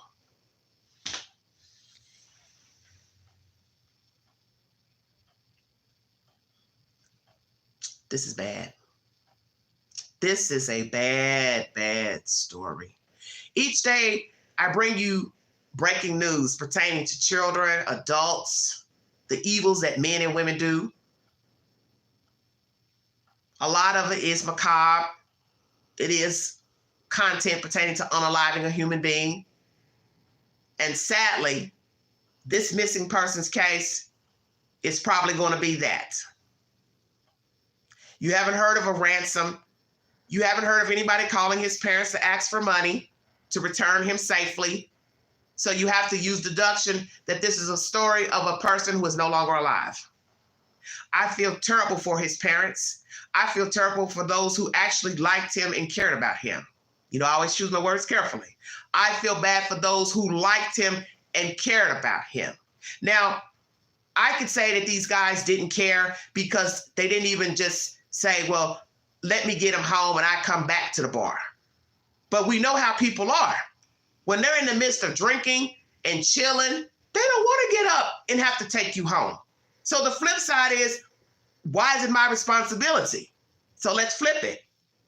I came to Nashville to a conference. I'm having a good time. I don't want to get up and take you home. I don't want to get up and drive you home. I don't want to get up and walk you drunk home and I'm drunk. See what I'm saying? Because think about that. Common sense would say, let's call an Uber or Lyft. But then if it's a short walk, you say, well, let's walk home. We'll walk back to the place. So I'm drunk, you drunk. 2 drunks walking back. Now I'm drunk, got to walk back to the bar. They ain't going to want to do that. I'll tell you that now. No. Ain't no dude going to want to do that. That's why there were people who were men in the comment section saying, men don't navigate like how you think they should. So you have to use deduction. If they walk there, they're going to walk back or they're going to take an Uber back. Ain't no drunk going to walk another drunk 10, 15 minutes to a hotel and then walk his own drunk self back to the bar. Hell no. Now, I'm just going to say that. They didn't want to stop partying. And that's expected. That's expected. Because it's no different than if I take you out, we all go to a party or function, it's 30 minutes away. You get kicked out of the bar. I want you, let's flip the tables now. We go in my car and we're 30 minutes away. Let's ante it up. It's 30 minutes away. You get your ass towed up drunk. They kick you out. You see where the story's going? Now I'm responsible to take your ass out of here. You fucked up my night.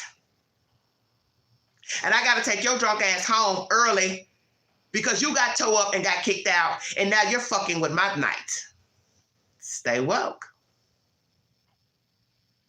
This is why I'm trying not to judge the situation. But when I look at the video of how drunk he is and the fact that he's still missing, hell yeah, it looks bad. Hell yeah, he's a grown-up. He should be more responsible. But he wasn't. One of these people should have helped look after him, but they didn't. But they didn't. Are these real friends? I don't know. Frat brothers, but doesn't mean we're friends. Did he have one good friend in the group? Obviously not. And it goes to what I just said. Why should I tear my night down because your ass gets pissy drunk? Now, yeah, it was nice of them to call at noon to check on him, but more than likely he was already dead. And I'm going to go ahead and say this during this live stream. I don't mean to be disrespectful to the family, but I think we already know he wasn't alive at noon Saturday. He wasn't alive. He has met with foul play. Somebody found this young man inebriated. They took advantage of him. They robbed him and they dumped him somewhere. And it's only a matter of time we will be hearing a story that he has been found, but he won't be alive. Because if this is a matter of ransom, trying to get money from family members, friends, they would have done that already. They would have done that already.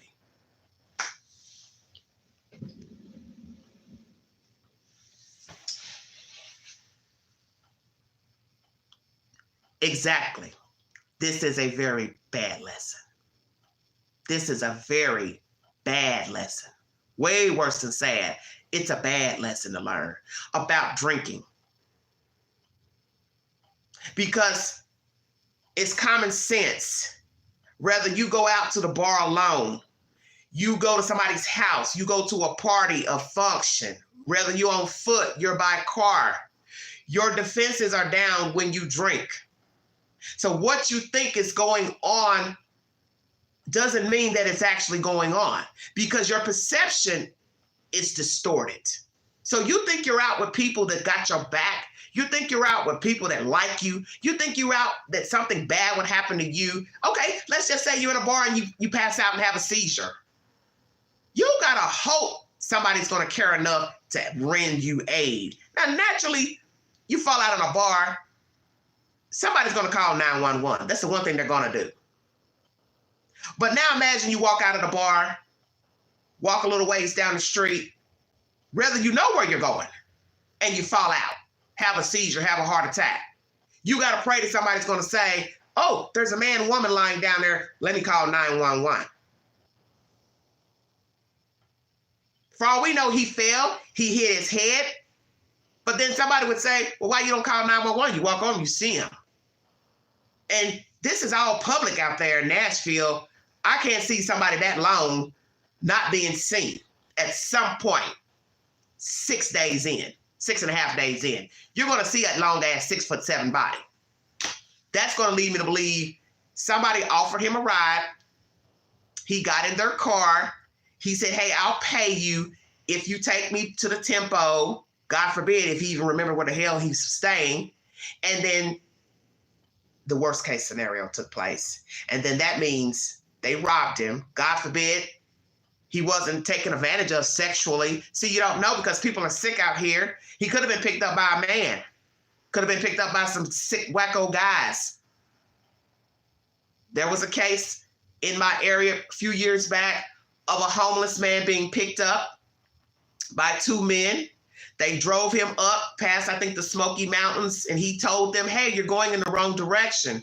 This isn't where I'm supposed to be going. Because I think he was trying to go to east, you know, because I'm east. But he was trying to go farther east. He was trying to go up, I think, near Bristol, Tennessee, if I'm not mistaken.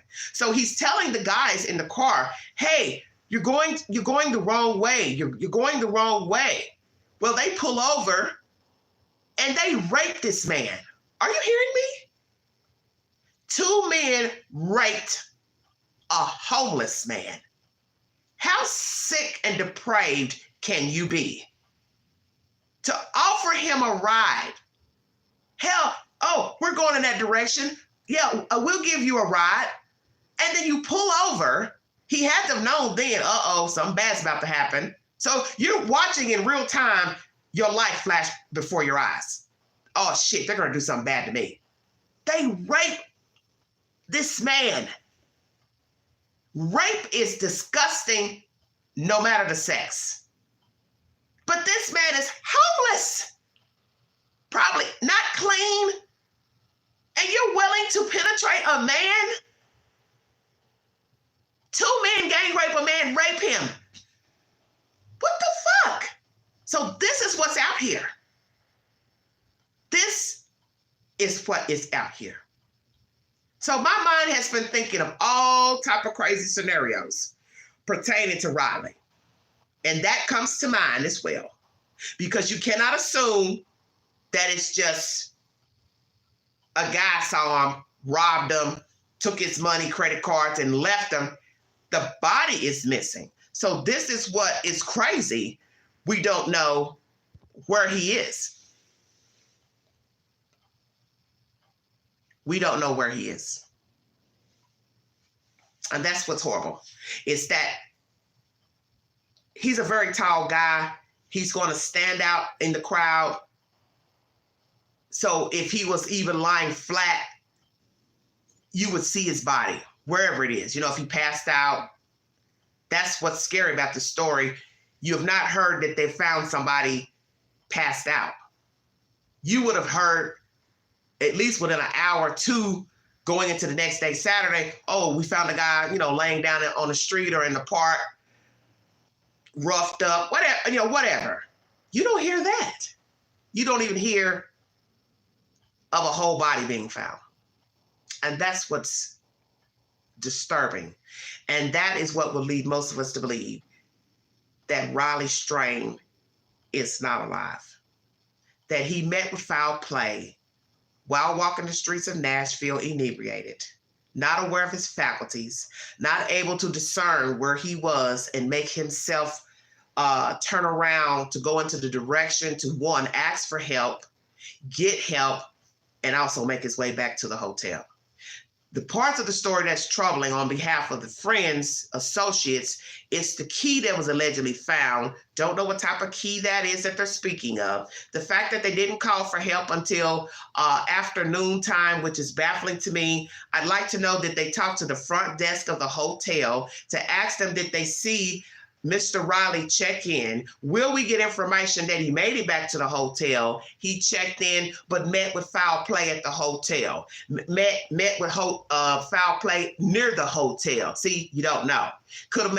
He could have been getting out of the car going into the hotel. Somebody lured him away. Did he go to the hotel, got lured into one of the rooms in the hotel? Did somebody make entry into his room and realize he was alone, inebriated? See, you don't know. Then you got to ask yourself, could it have been he made it back to the room and somebody had a spare key and opened his door, took advantage of him? Then you have to spin it to, they took him out of the hotel. How would you have gotten him out of the hotel? I'm just assessing all scenarios because what is baffling It's the fact that they said they found his key. So now you got to ask yourself, what key are they speaking of? The door card key? Some type of key to get into the room? Well, where did you find it? In his room? Outside the room? In the hallway? What the hell are you talking about? I'll bring you an update. I want to thank you for joining me. God bless all of you. Join me here shortly for live number 2 pertaining to the dismembered body of a man and a woman. We now learn that the male victim is African American. Interesting. The plot thickens. Like, share, subscribe, drop your comments below. Take the polls on my community page. Thank you for those who tuned in and took the polls during this live stream. And if you'd like to donate to this great network, $BigAngie129 Cash App. Stickers and chats are always welcome during the live stream. Prayers for Riley Strain, because this is a debacle. Bring you an update on Scott Peterson. Is he innocent in the murder of his wife, Lacey Peterson, and unborn boy child, Connor? The other part of this live was pertaining to Wendy Williams. She has a almost $470 million lien against her for back taxes and taxes on her home. What will become of Wendy Williams? Will she be released from the facility? Does she actually have money in her account? What the hell is really going on? And is she waiting to speak out on the care of Wendy Williams? Tell the truth of where she's at and her state of mind and her financial state. Because I got a feeling she's not going to have any money and she's going to be thrown to the wolves finally out here on her own without a pot to piss in and a window to throw it out of. But that's the American way, is it not? This is why I said you have to be aware of your faculties. Because in this live stream, I bring you 2 separate stories of showing you how some people did not get adequate care. And you're entitled to your opinion to believe if they are a party to what has happened to them. Riley Strain gets drunk, thinks he's got friends, and they don't look after him to see that he got home. Wendy Williams, famous, multimillionaire, substance user, bad choices, wrong people around her, milked by her ex-husband, other people using her, also has health problems, and then deemed unfit, and a judge renders a guardianship over her money. She can't even write a check, and now she's put into a facility without her permission. Weigh the two. Everybody's not your friend. Everybody's not going to look after you.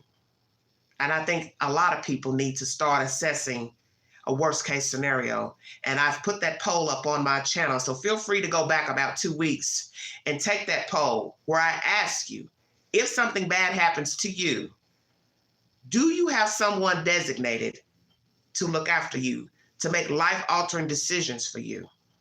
Because in the end, you could be a Riley Strain and you could also be a Wendy Williams. You've been listening to the Vault Excel. Thank you.